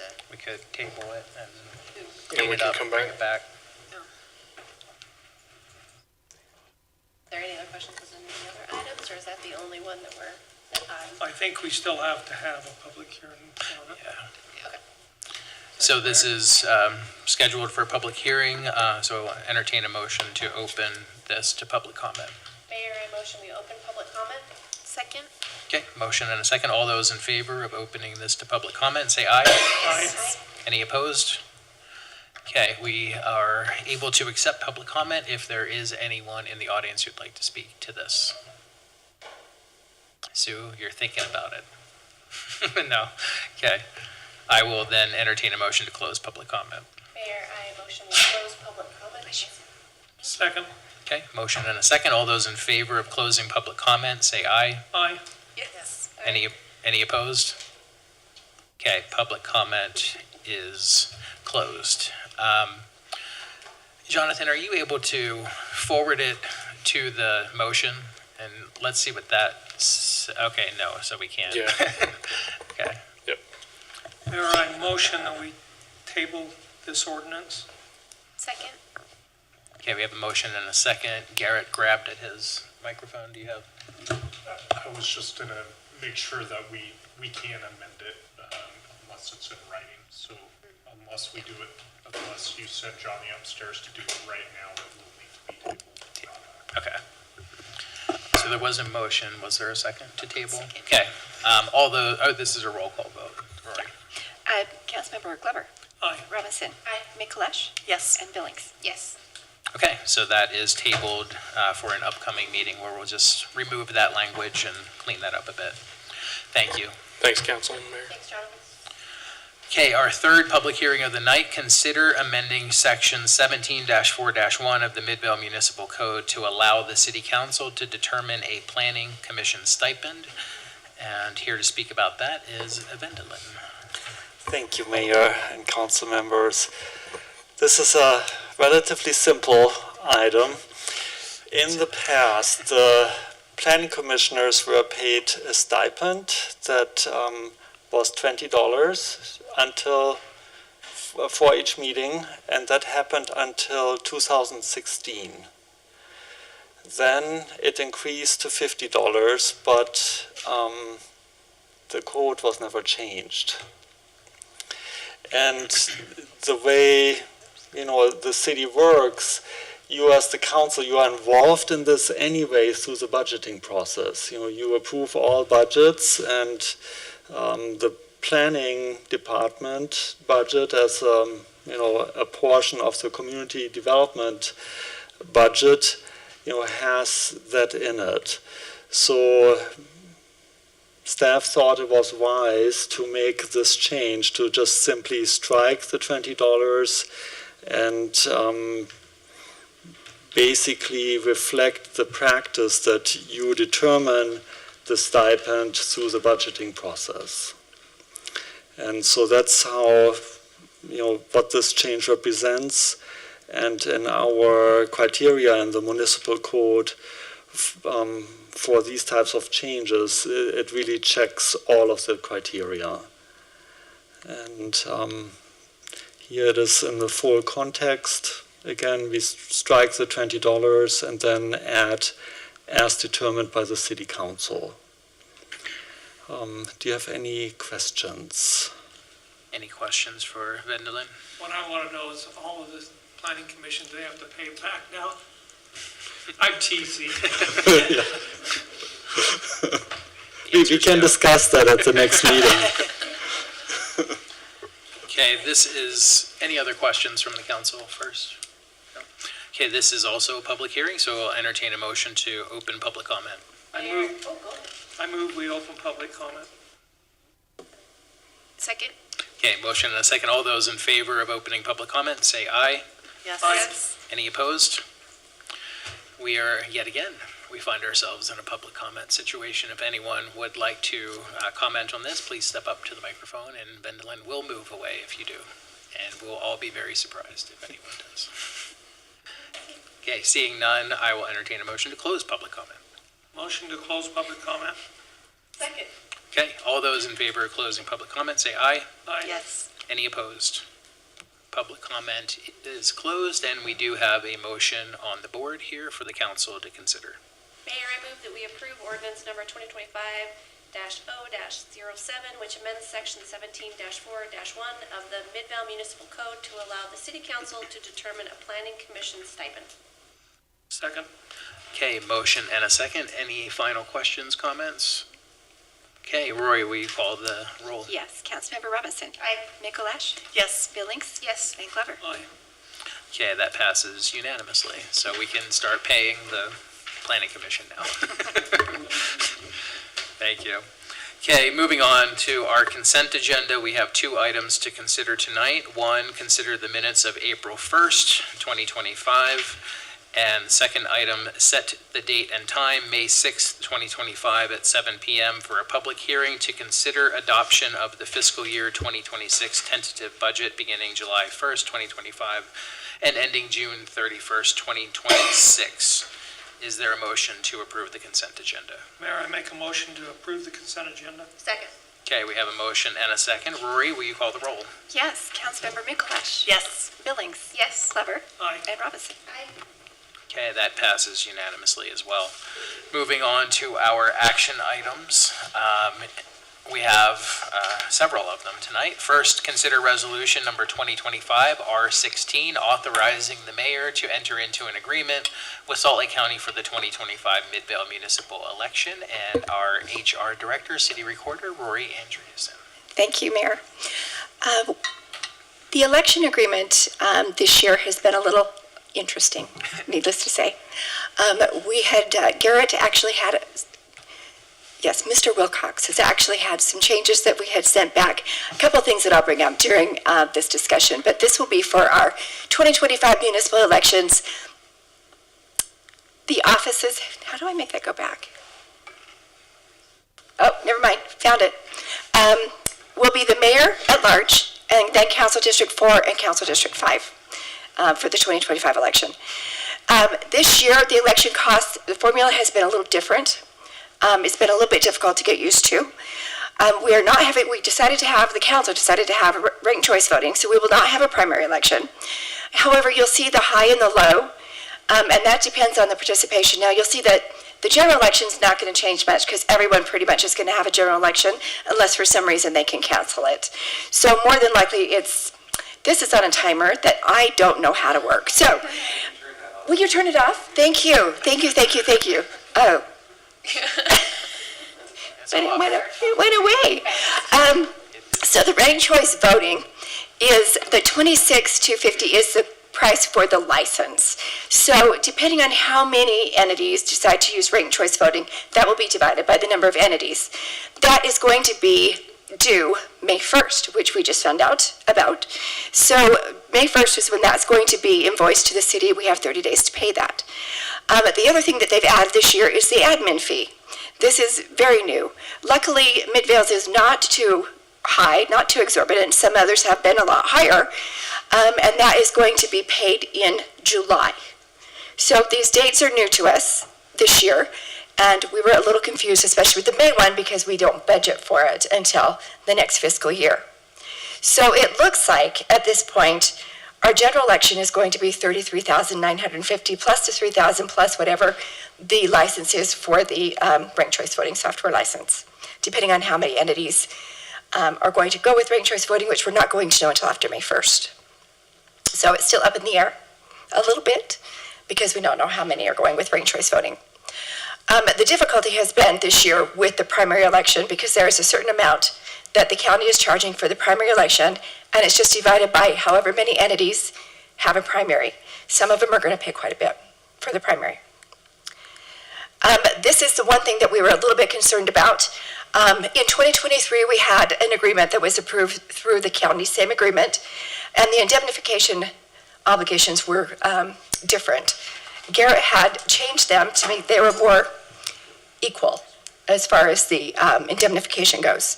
These are the obligations of the city that are in the election. And so this is the indemnification requirements for the city. I'm not going to go through each of them. As you can kind of see, there's quite a few, but I wanted to show you the counties. So the county is only going to be held, it agrees to indemnify the hold harmless and defend the city for only claims resulting directly from the county's gross negligence. I have no idea what that means. If anyone can define it, that would be great, but we cannot define it. Unless, Mayor, do you want to define it? No. Okay, Matt was pointing to you, so I was wondering. Oh, no, I was going to say, I'm sure Garrett probably. If we all wanted to be bored to tears, we could. So this was a bit of a. You got to go to court to prove gross negligence, don't you? Yeah, so I mean, the reality is negligence is what you would typically think of, right? When someone in the normal course of whatever they're doing should know or should have done something and failed to do so, or whatever it may be, failed to show that standard of care. Gross negligence is a higher bar, and the reason people do it is it's almost impossible to prove. It has to show some sort of recklessness, something that kind of shocks people that they were that negligent. So this is really not all that helpful unless someone is almost intentionally doing something to hurt the city. Correct, so you can see why we were a little concerned about this. This is a response I get is we pushed back and asked them again to please change this language to be the same as it was in 2023. Basically, they said the county doesn't typically indemnify the local entity holding the election, and that this is the most risk that they are willing to assume. So that was the response I got. So we really don't have a choice. There's nobody else that can run the election for us, especially this late in the game. Now, the other one that we had a concern about is the termination clause that's in this agreement.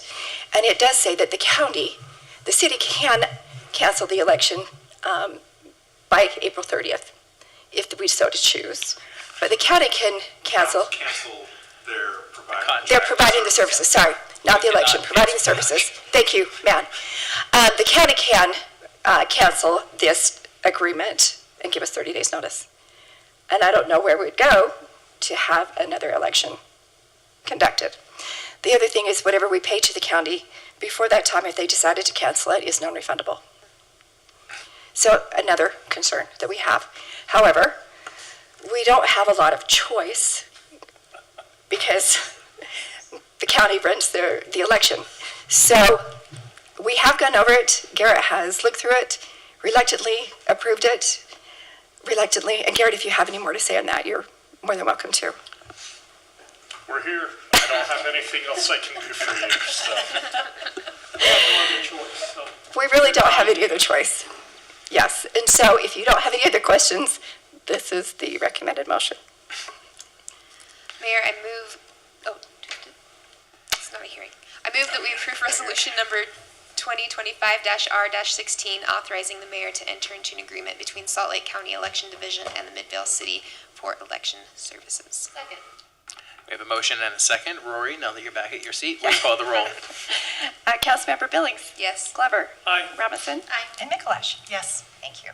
Okay, that passes unanimously and begrudgingly.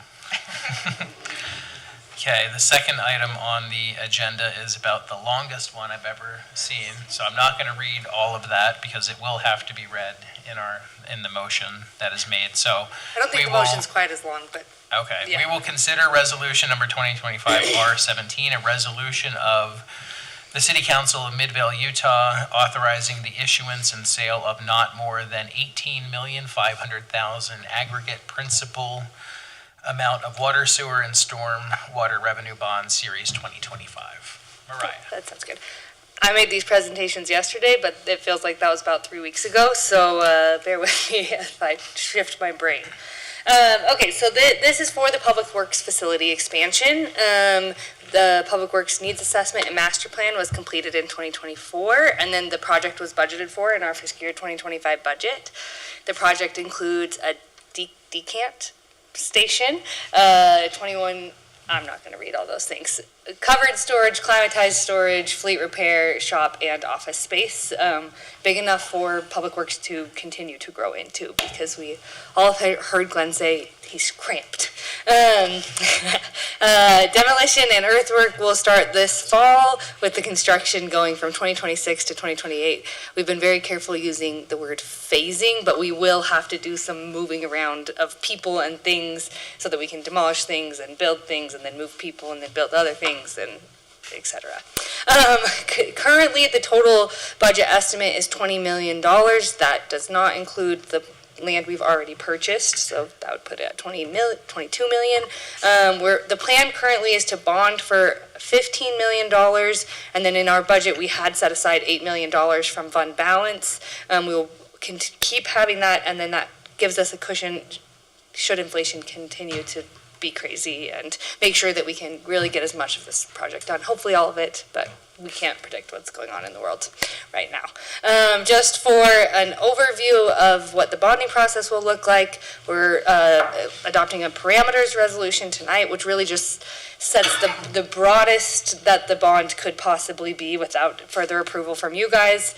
There will be a public hearing and approval of our preliminary official statements and an authorization for the sale of bonds on May 20th. I will not be here, but luckily we have wonderful financial advisors who will come do that while I'm on vacation. We'll spend the next month and a half after that working to get everything in order. It's a lot of behind the scenes work, and then have a tentative bond closing of July 10th for this one. Laura's here and she might come speak a little bit to the market, but with that, we don't have to close at any given time. Laura will also always tell me we're not ever going to play the market, but with what's going on currently, we're not going to put this out to market if it's not the right time and if there's too much uncertainty. This parameters resolution will set the highest amount the bond could be at $18,500,000. The highest interest rate would be 7%. I told Laura I would use the term, we would have to be in some pretty hell and high water for us to issue a bond at 7%. That's absolutely not what we're aiming for, and would do everything we can to avoid that. The longest the maturity would be is 35 years, and for a future sale of the bond, it would be no less than 96% of the total principal.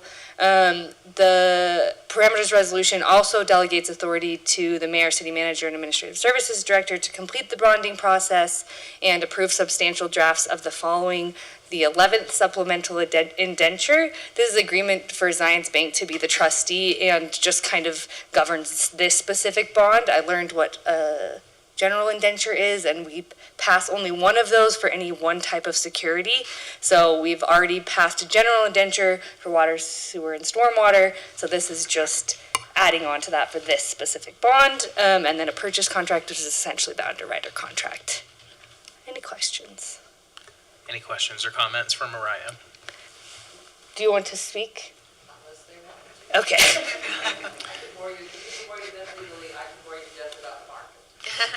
I would just like to hear how the market's doing right. Oh, you don't want to hear that, is what I think. But yes, Laura can come speak to that. What it's doing right now, what you think it might do, which I know you can't tell, but you've had history, so. Yeah, so. Laura, would you mind stating your name? Absolutely. Laura Lewis. I'm a principal of the municipal advisory firm LRB Public Finance Advisors. I am the L of the LRB. We used to use our whole names, and then it was really long. It's still a little bit too long. Anyway, I've had the pleasure of serving Midvale for many, many years, and I live really close to Midvale, and my kids and I support your sales tax a lot up at the Union area. I mean, we have more makeup in my house. We could own our own Ulta, but anyway, relative to the market, last week was really bad. I could use some words you probably wouldn't want me to use publicly, so I won't. A week ago, Monday, municipal interest rates went up about 40 basis points. 100 basis points is 1%, so 50 basis points is 0.5%. So one day, they went up 40 basis points. Tuesday, they went up about 30 basis points. Wednesday, they went up about 25 basis points. If you're keeping track, that's 95 basis points. I might have gotten some of the little math wrong there. So in 3 days, we went up almost a whole % of interest. Then on Thursday, they came down about 40 basis points. Friday, they went up about 30 basis points. Monday, they came down about 25 basis points. And today was a little bit more normal. They went down 4 basis points. So the typical movements in municipal market in a day are typically between maybe 2 and 5 basis points, right? So when we get a 10 basis point jump, that's like, oh my gosh. When we get 40, it's like, what is going on, right? And what's going on is people are trying to figure out where to put their money. Money is fleeing from municipal bond funds. So you've got supply demand in there, right? So it's been wild. South Jordan, I am their municipal advisor as well. They were teed up to price a $15 million transaction today. And last Friday, we got the underwriter on the phone, and I'm like, we we are not, I mean, you'd have to be crazy to go into a market like that, right? So we pulled the transaction. It's now listed on day to day. And when we see a couple of days of stability, then we will likely price that transaction. Because as Mariah said, we can't play the market, but we can be smart about, I'm not going to, say let's price bonds when the rates are like, right? It's like that tells me some craziness is going on, and it, will hopefully settle. So, what we'll prepare to do, we'll get the, we have to make a presentation to the rating agencies, and we'll get the bonds ready to go to market, and then we'll see what the market looks like. I would love to, but I haven't really scrubbed the calendar for this, so this is news to Mariah.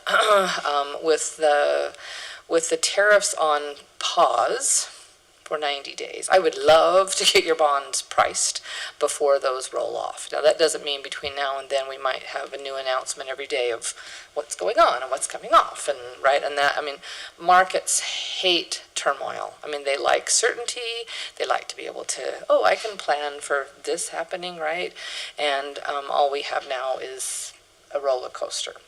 So there's, I think we could get it done. I think our schedule sort of calls for that, but if we can step it up a little bit, I might like to do that, just because I think that's going to be more times of uncertainty. So I agree with Mariah at the moment. I think we'll be well below 7%, but I don't want to get burned and have to come back and start the calendaring process all over again.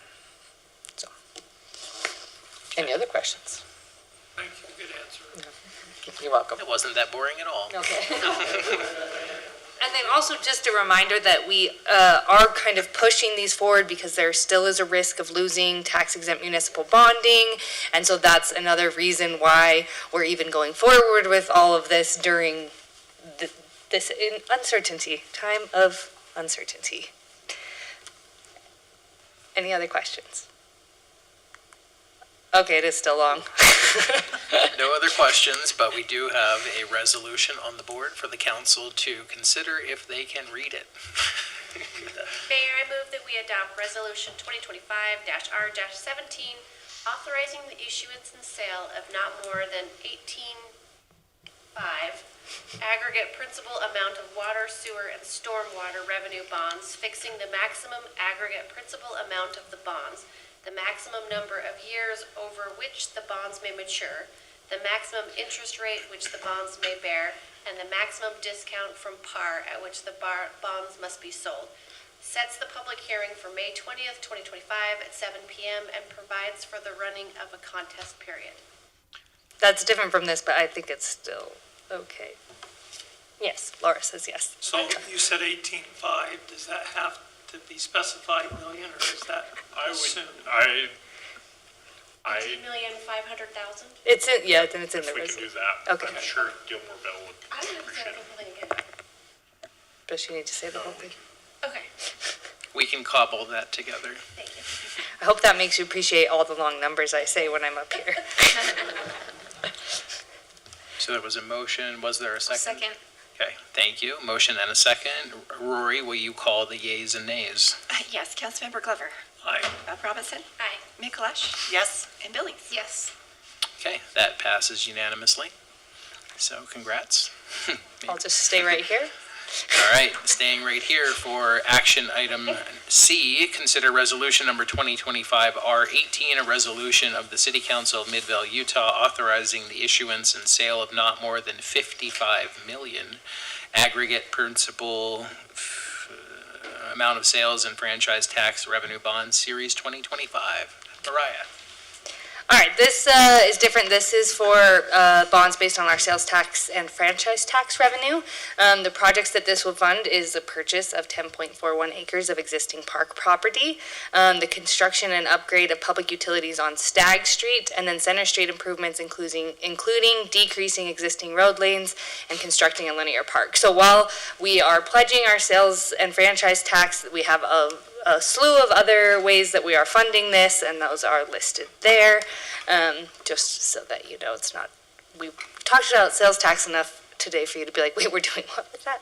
Okay, again, the bonding overview, the main difference here is that this one is a week past our other bond closing, but it seems like our bond calendar might change a little bit on that. But I still do think we would close them a week apart from each other. Okay. Here are the. Care about getting them priced. Okay.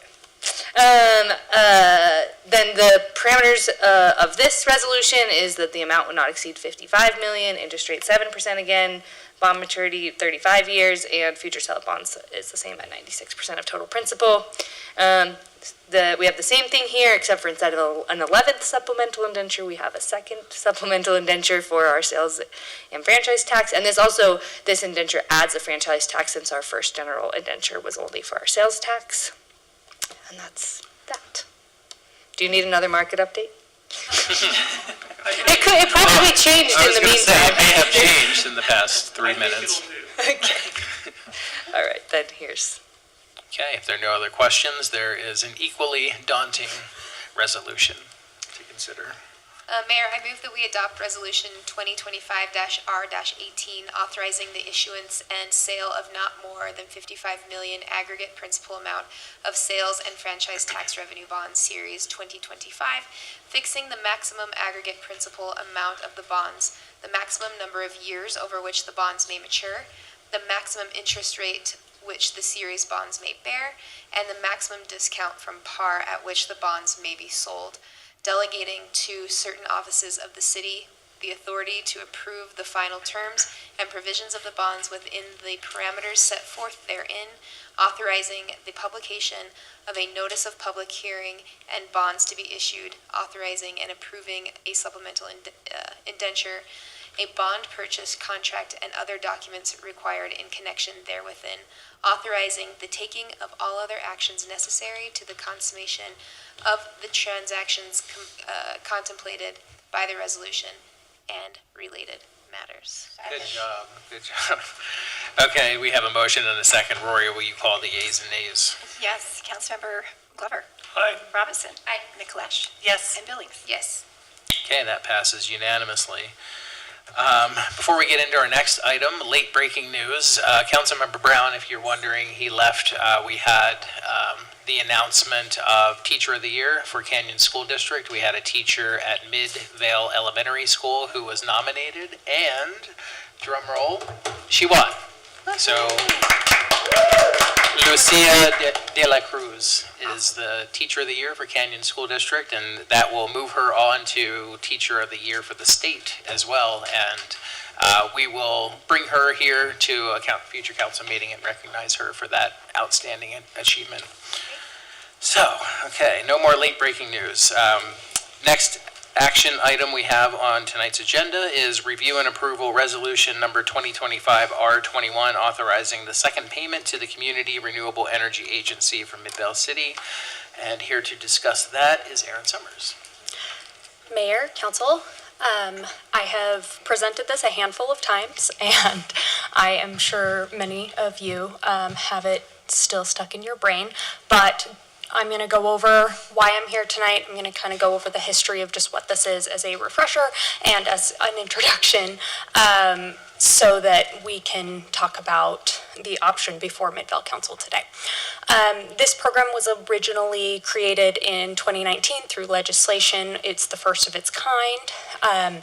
Through state statute, it allows us to create an interlocal entity to collaborate directly with Rocky Mountain Power to provide all the communities who join the interlocal with net 100 renewable energy by 2030 is the goal.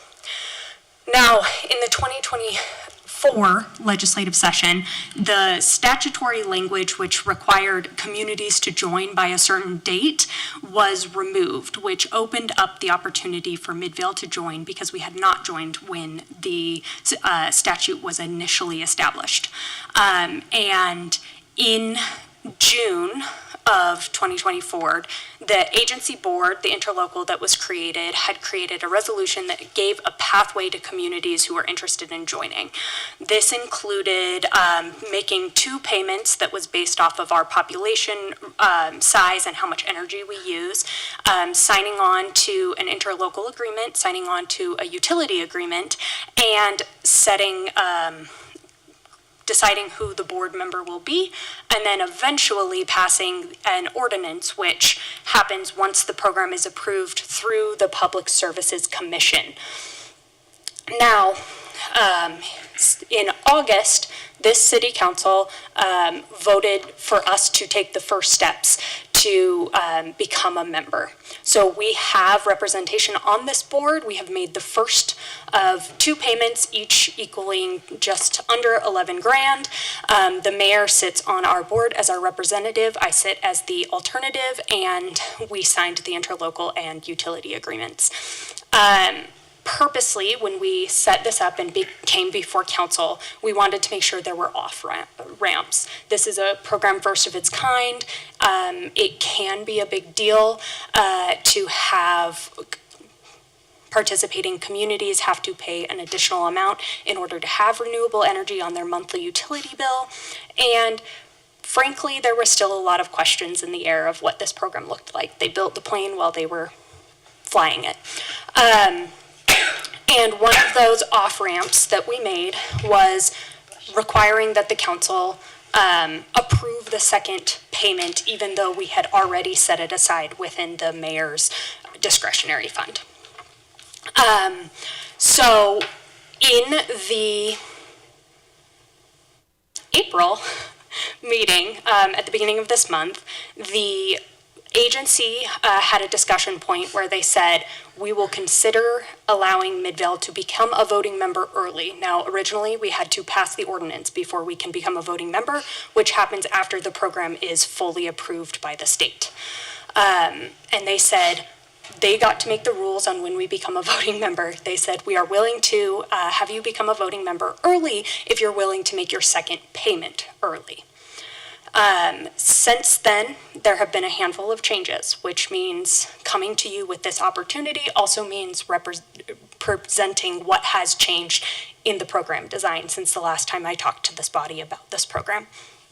Now, the parts of the program that hasn't changed is nobody who is not a participating member pays for it.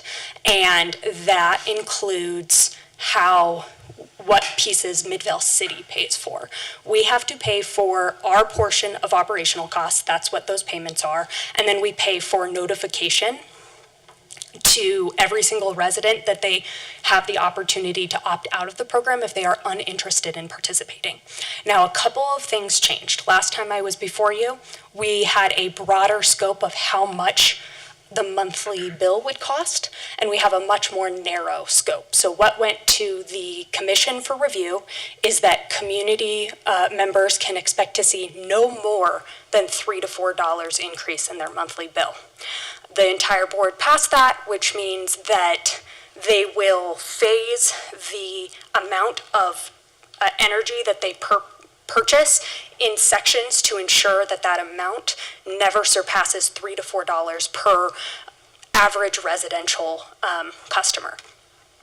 Now, low-income participants will receive a monthly credit to offset that increase. So if you're a part of the low-income Lifeline program that Rocky Mountain Power has as a subsidy for utility users, you get a monthly credit.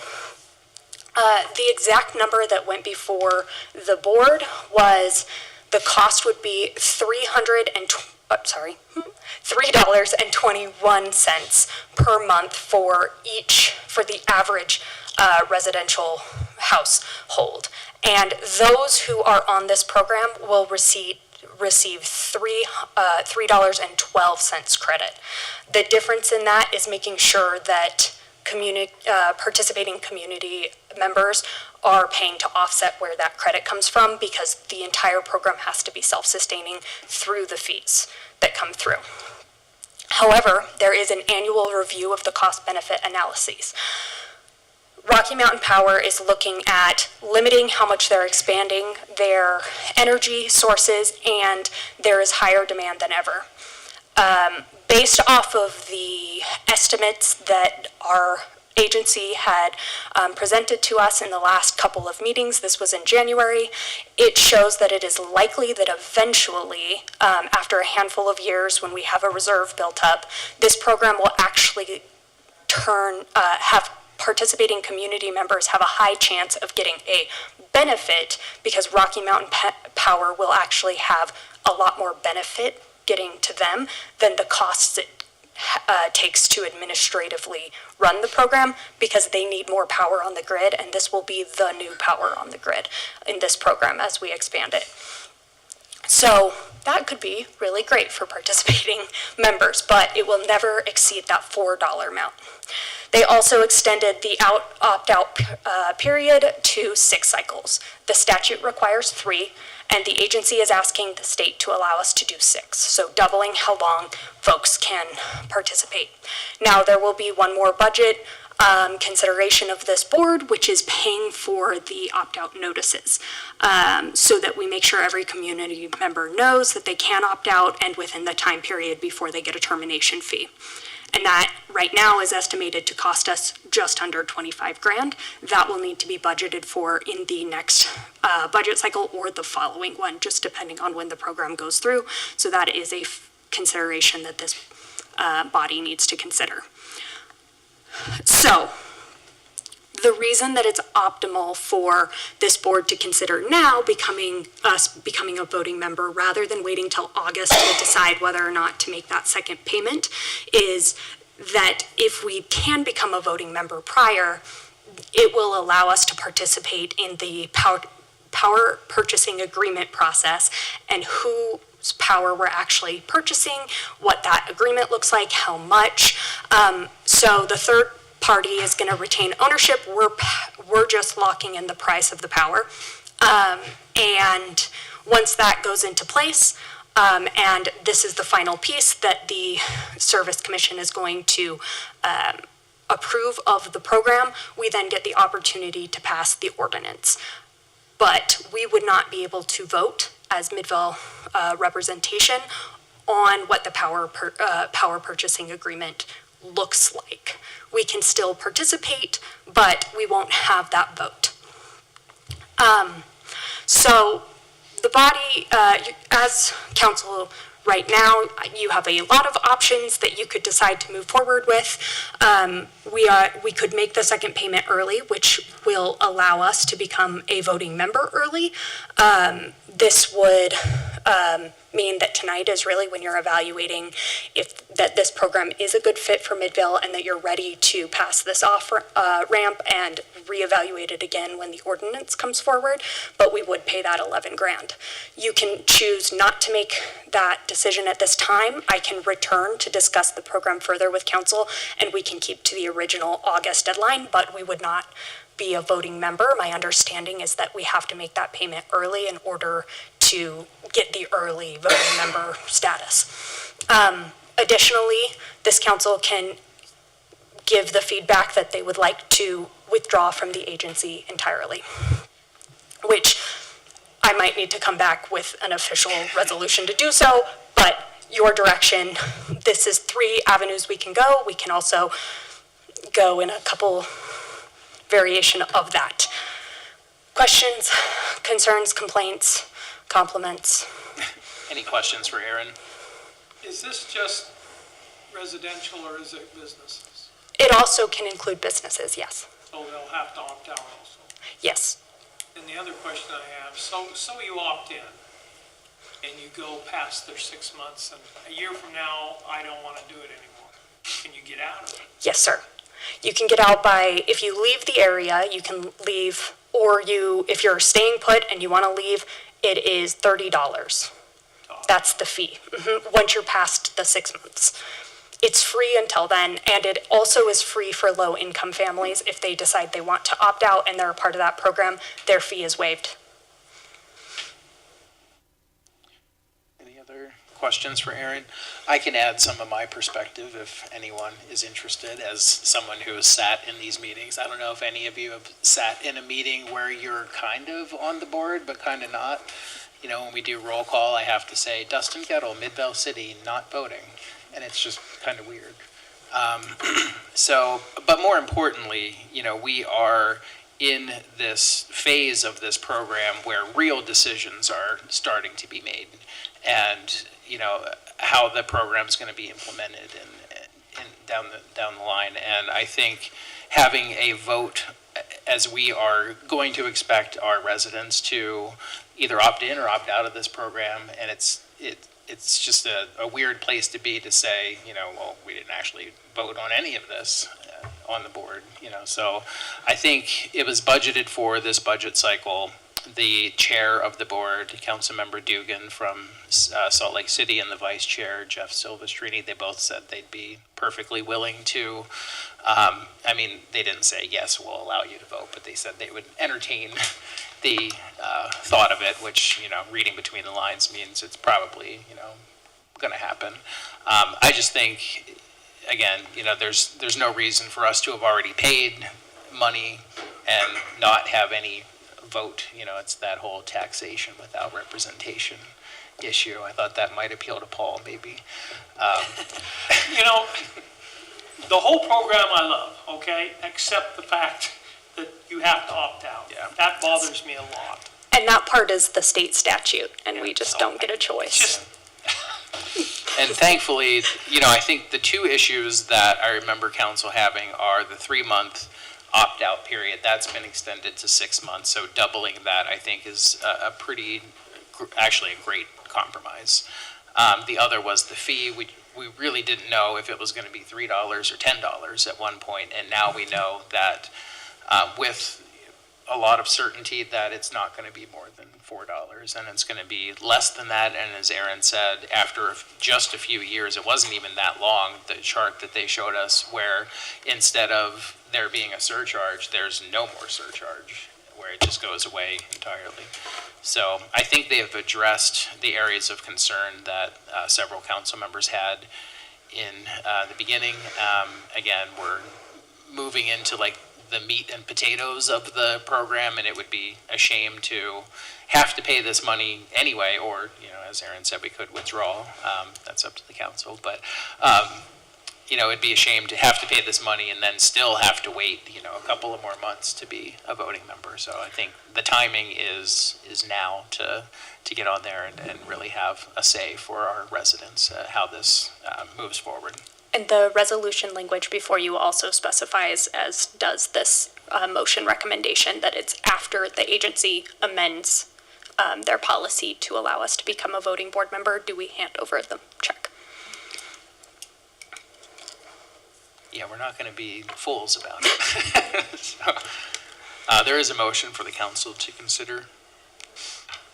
Mayor, I move to suspend the rules and approve resolution number 2025-R-21, authorizing the second payment of $10,942.10 to the Community Renewable Energy Agency for Midvale City after the agency's policy is amended to allow Midvale to be a voting board member. Second. Okay, we have a motion and a second. Rory, will you call the yeas and nays? Just one more question. Oh, one more question. Go ahead, Paul. So if we do this and things change, can we still opt out before, is this the last chance we have to opt out? No, we will have another chance before the council with the passage of the ordinance. That will happen when we get the program design approval from the Public Service Commission, which means you'll get the final version of what this program looks like. There will be no 3 to 4, it'll have that number. And then additionally, this council is always welcome to give me direction at any point to reevaluate the program prior to that ordinance passage. If we pass this, it is the second off-ramp built in that we established in the first place to make sure we're coming back regularly to check in with the council. Thank you. Any other questions? Okay, there was a motion and a second. Rory, will you call the yeas and nays? Yes, Councilmember Robinson. Aye. Mikalash. Yes. Billings. Yes. And Glover. Aye. Okay, and that passes unanimously, and I want to thank the council for that. I do see the benefit, as I said, of being a voting member. And also, if I'm not able to attend, I believe that allows Aaron the chance to fill in and vote for us as well. So, thank you. Moving on, Aaron again, consideration of resolution number 2025-R19 establishing the Midvale 2025 firework restriction map. And this is where former Chief Larson would be in the back sweating bullets because the man was afraid of fireworks. He also would have been up here next to me telling dad jokes, so. That's true. Matt, do you have one for the gap? All right, I tried. So, according to state statute, each year, this body has to reevaluate based on explicit conditions where we're going to restrict fireworks throughout the city. The conditions include restricting around defined hazardous areas, like places where there's a lot of bush covering, forest covered, dry grass, tall trees, mountainous wildland, urban interfaces, etc. And we need to do so before May 1st each year.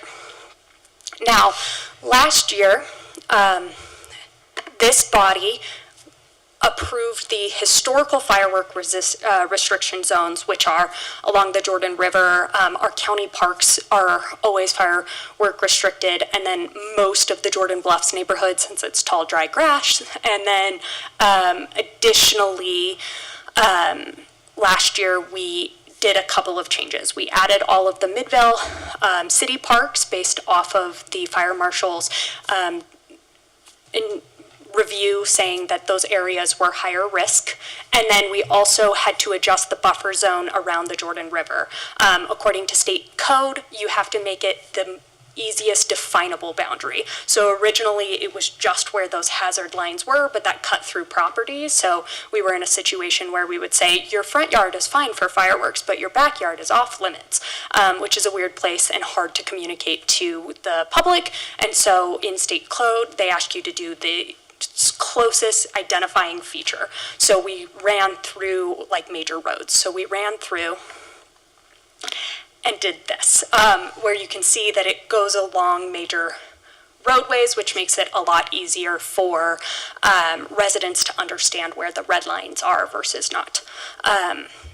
Our recommendation this year, based off of the continued hazardous conditions, didn't have a big winter, is to keep these areas the same for this year. And that should also say I move to suspend the rules. I apologize for missing that. But since we had to get it done by May 1st.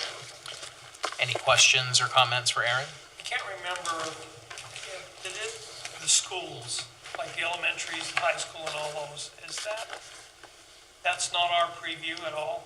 I don't believe so, but I can look into it and make sure. My understanding is it's not. I just was wondering if we just missed them or if the school actually has their own policies. I think the school has their own policies. They could have, but just a question. I think that the schools are able to, the way that the county can also make those designations for their properties. But I can talk to UFA and ask. Is the map reevaluated every year or every so many years? Every year. Okay. So get used to it. No, I think it's a good thing.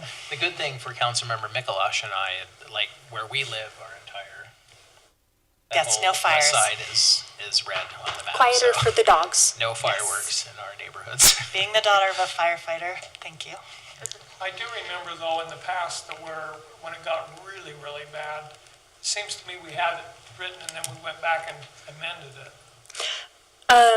My understanding where there was a couple of years where the state legislature changed the statute to, or like created an emergency allowance for us to do it citywide. And then now we're back to the standard statute. Yes, sir. We had 1 or 2 years where there was a drought emergency declared, and that let us ban citywide. There is a motion if there are no other questions or comments for Aaron. Mayor, I move that we suspend the rules and approve resolution number 2025-R-19, establishing the 2025 firework restriction map in Midvale. Second. Okay, motion and a second. Rory, we call the yeas and nays. Yes, Councilmember Mikalash. Yes. Billings. Yes. Glover. Aye. And Robinson. Aye. Okay, that passes unanimously. Sorry, I was waiting for Brown, but he's still not here. Last action item of the evening for our city council meeting, consider resolution number 2025-R20, authorizing the mayor to enter into an agreement with ESRI for GIS enterprise software services. And Mariah again. Esri, if Good you to will. see you. Esri. Yes.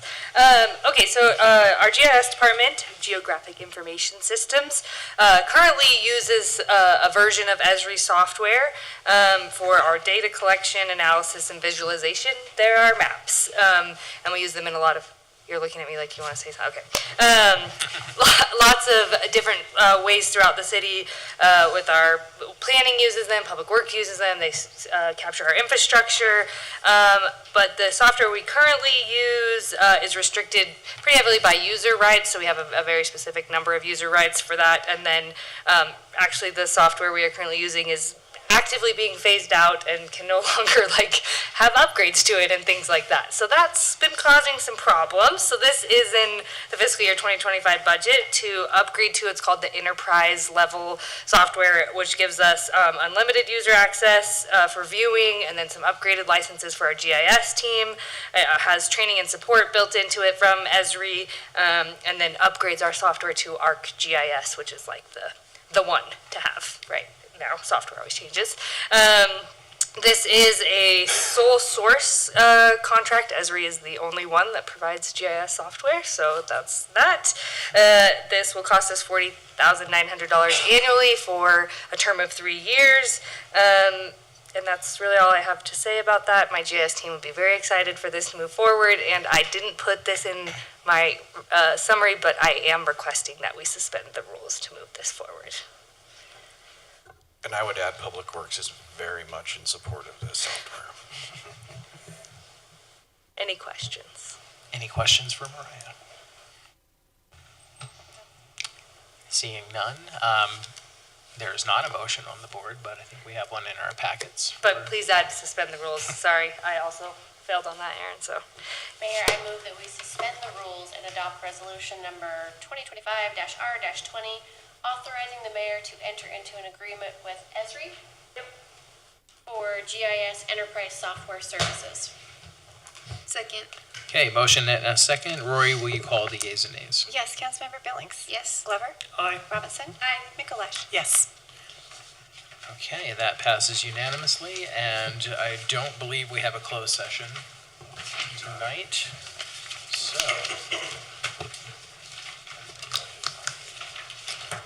that's you, Councilmember Glover. Motion to adjourn? Second. Okay, motion and a second. All those in favor of adjournment, say aye. Aye. Yes. Any opposed? We are adjourned from our council meeting, and we can go into our RDA meeting. Does anyone need a break? I just want to stand up for a second. Stand up for a minute. Yeah, I can stand. Okay. I'm gonna stand for a minute too. So how about a 1 minute break?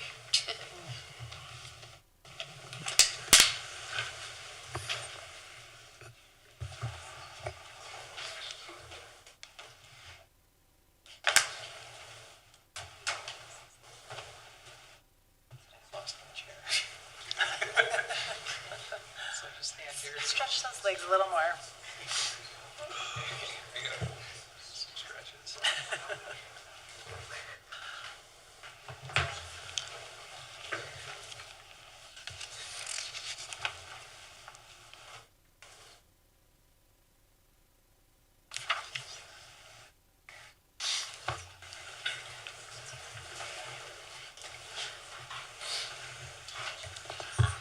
Okay. Welcome, everyone, to our Redevelopment Agency of Midvale City meeting, April 15th, 2025. We will start with a roll call. Okay, Board Member Mikuláš. Yes. Billings. Here. Robinson. Here. And Glover. Here. Okay, that is 4 of us, and Councilmember Brown is excused. Moving on to public comments. Any person wishing to comment on any item not otherwise scheduled for a public hearing on the agenda may address the redevelopment agency at this point by stepping forward. You'll have 3 minutes. No one. Okay. Moving on then, we have 2 items on our consent agenda to consider. 1, consider approval of March 4th, 2025 minutes. And set the date and time, May 6th, 2025 at 7 p.m. for a public hearing to consider adoption of the fiscal year 2026 Redevelopment Agency of Midvale City budget beginning July 1st, 2025 and ending June 30th, 2026. Mayor, I move that we approve the consent agenda. Second. Okay, we have a motion and a second. Rory, will you call the yeas and nays? Yes, Board Member Glover? Aye. Billings? Yes. Robinson? Aye. And Mikuláš? Yes. Thank you. Okay, that passes unanimously. We have 2 discussion items tonight. First one, discuss final report on Midvale Family Resource Center Improvement Grant Agreement between the Redevelopment Agency of Midvale City and the Road Home. And for that, Looking at tabling that one until the next meeting. okay. Yes, Aaron did mention that to me earlier today. Today has been a day and a half. So we are going to, we need a motion. Yes, so I'll entertain a motion to table that item to a future RDA meeting. Mayor, I move that we table discussion item, report on the Midvale Family Resource Center to a meeting in the future. Second. Okay, we have a motion and a second. Rory, do we need a roll call for that? No. Okay, so all those in favor of tabling the discussion item A to a future RDA meeting, please say aye. Aye. Yes. Any opposed? Okay, that is officially tabled. The second discussion item we have today is a very special one because we are going to welcome back Kate.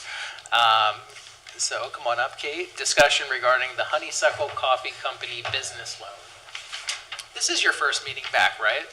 It is, yeah. Okay, I thought so. Might be a little rusty. Welcome back. No, Thank you. it's like riding a bike. Well, thank you, Chair, and thank you, Board. I'm bringing before you tonight a discussion on a loan proposal from the Honeysuckle Coffee Co. They applied for a $250,000 loan to build out a cafe and bakery, as well as to purchase kitchen equipment and cafe fixtures for its new location. It'll actually be their 3rd location at 7511 Main Street, which is actually just across the street from City Hall. This establishment will offer a variety of specialty coffee, as well as freshly baked goods. In addition, they plan to introduce an authentic Carolina barbecue and other smoked meats, and that will be served in a fast, casual, direct customer setting. Just as a refresher, in the business loan program, we offer interest-free loans to projects that are identified as public benefit projects. The application and the supporting documents are all reviewed by the loan committee, and they score it based on the public benefit criteria.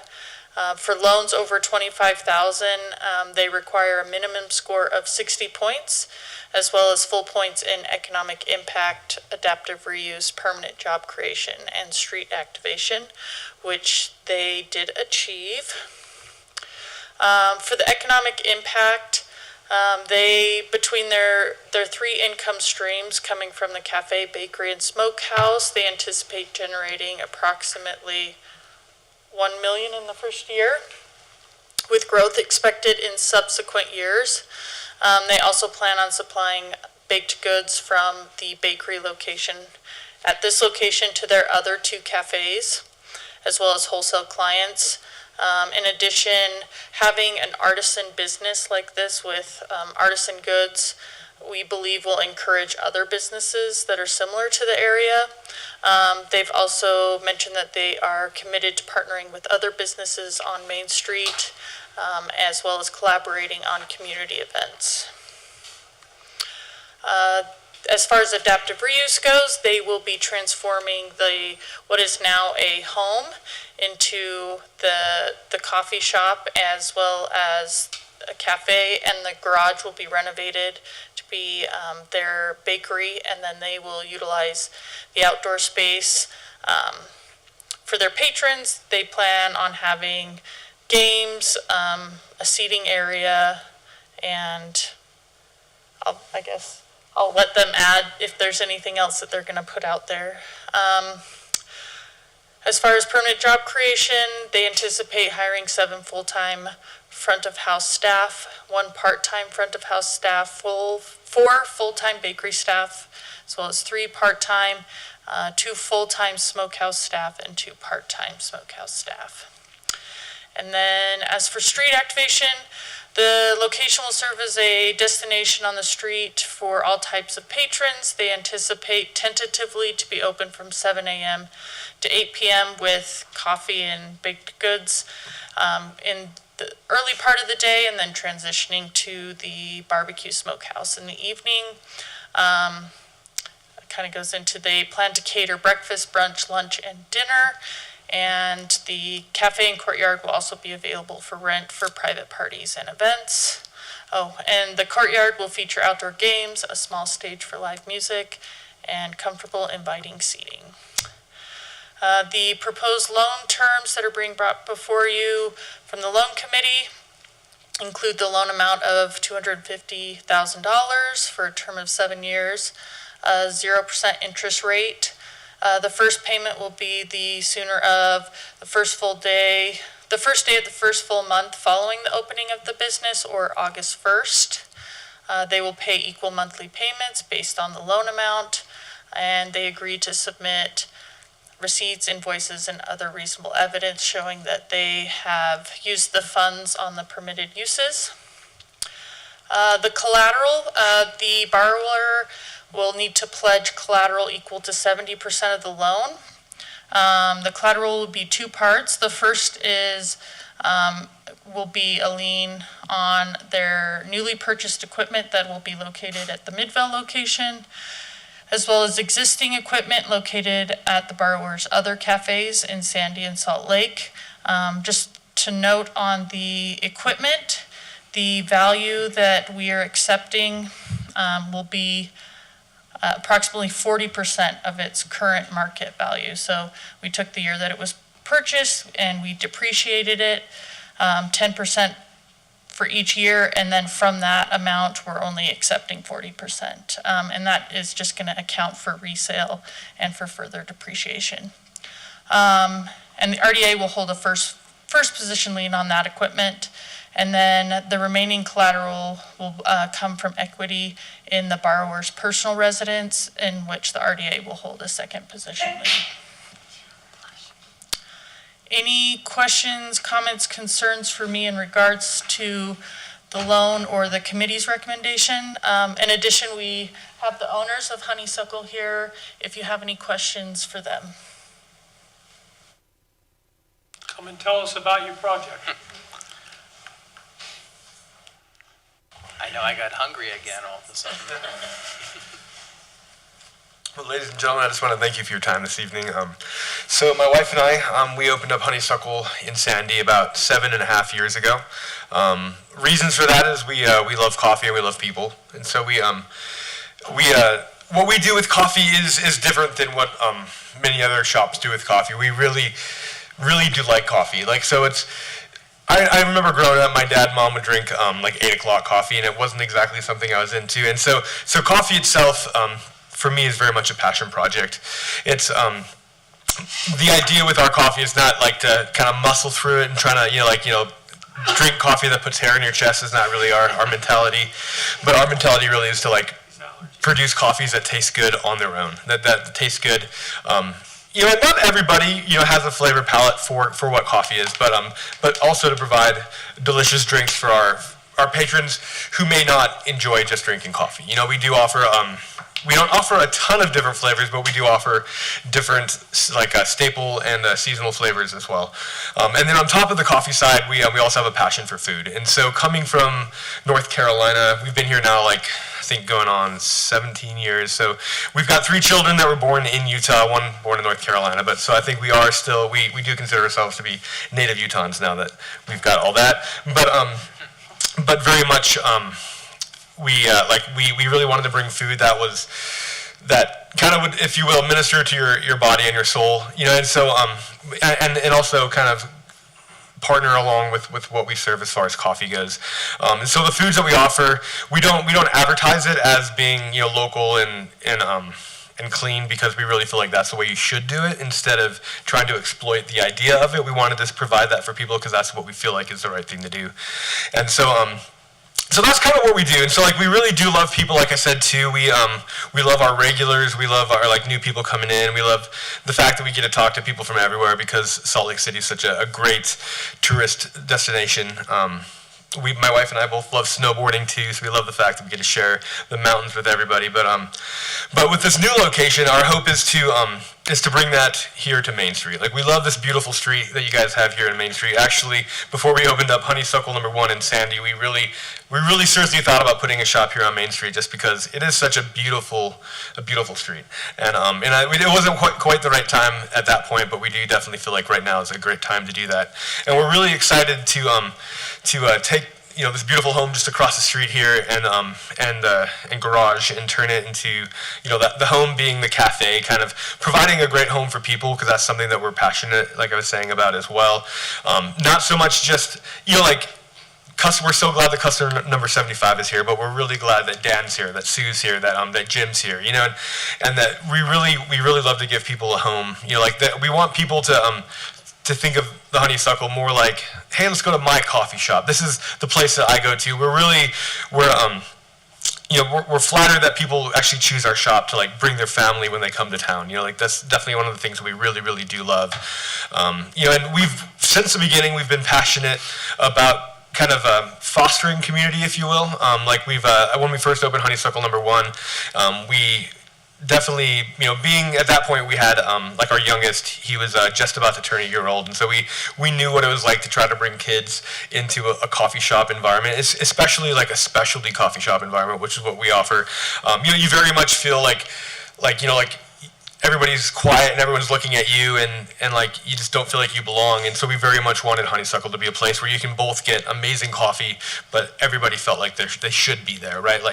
We had tossed around different names and stuff too, and our reason for settling on the Honeysuckle was because it was one of those things that we, my wife specifically remembered of North Carolina, that thing you kind of remembered as a kid, right? You take the Honeysuckle and you kind of pull the middle out and you kind of drink the nectar out of it, and just kind of this very home-centered kind of idea. We had other ideas too, and our friends, not feeling super cool, wouldn't really feel comfortable going there. So we really felt like Honeysuckle itself, as far as a brand name goes, really kind of carried the idea that we wanted to set forth as being very welcoming, very inviting to everybody. We've always been very upfront about not putting out any kind of signage that would deter somebody from coming in, whether it's putting up a Black Lives Matter flag. We've been very adamant about not doing it because you make other people feel uncomfortable, right? You make people feel like, oh, that's not for me, that's not what I like to do. And so we just want everybody to come in and be loved just kind of who and what they are.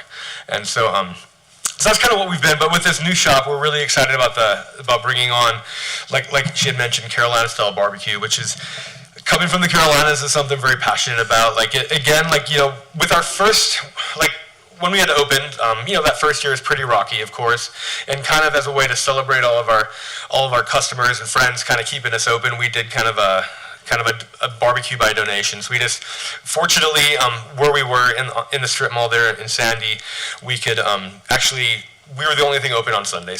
And then it happened to be a Sunday, which worked out really well for us. And so we were able to just kind of throw some yellow caution tape down and put some picnic tables out in the parking lot and just kind of have people come in, kind of get to know their neighbors, and our mentality with this as well is going to be that kind of same idea. Really kind of let people get to know their community, right? You might sit next to somebody you completely disagree with on so many things, but you can realize that you both want the same things at the end of the day. You both want your family to be safe, your family to be happy, your family to be loved. And so that has been, with all that, that definitely is high on our priority list, is to create an environment where people can just come and just feel loved, feel welcomed, and get a great cup of coffee and a full stomach at the end of the day. And so like Jim mentioned, our plan is to have some great yard games, just simple stuff like cornhole or whatever, and then maybe you'd have a little corner stage just to be able to bring in just some live music and just have some local artisans come in and pleasure us with their music. So yeah. Thank you.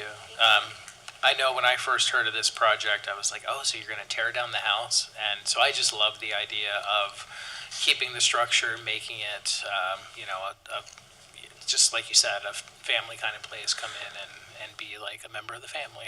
So, I totally agree. Like, my daily driver for the longest time was a 1993 Toyota Land Cruiser, and so I definitely like the idea of taking the old and making it beautiful again. Like, like not knocking it down because it's too old, but like taking what was beautiful and kind of bringing it back to what it looked like. yeah. Any other questions or comments? Thank you. You're welcome. Thank you, guys. Thank you. Thank you. Kate, you did a great job. Well, thank you. Thank you. Any questions for me? You'll bring this back in the Yes, future yes. to Once we have a final review of the term sheet, and we'll solidify the collateral amounts on the equipment and the amount on the personal home, we'll bring it back for final approval. So I appreciate it. Thanks. All right, thank you. And we do not have a closed session tonight, so. Motion to adjourn. Second. Motion and a second. All those in favor of adjournment, say aye. Yes.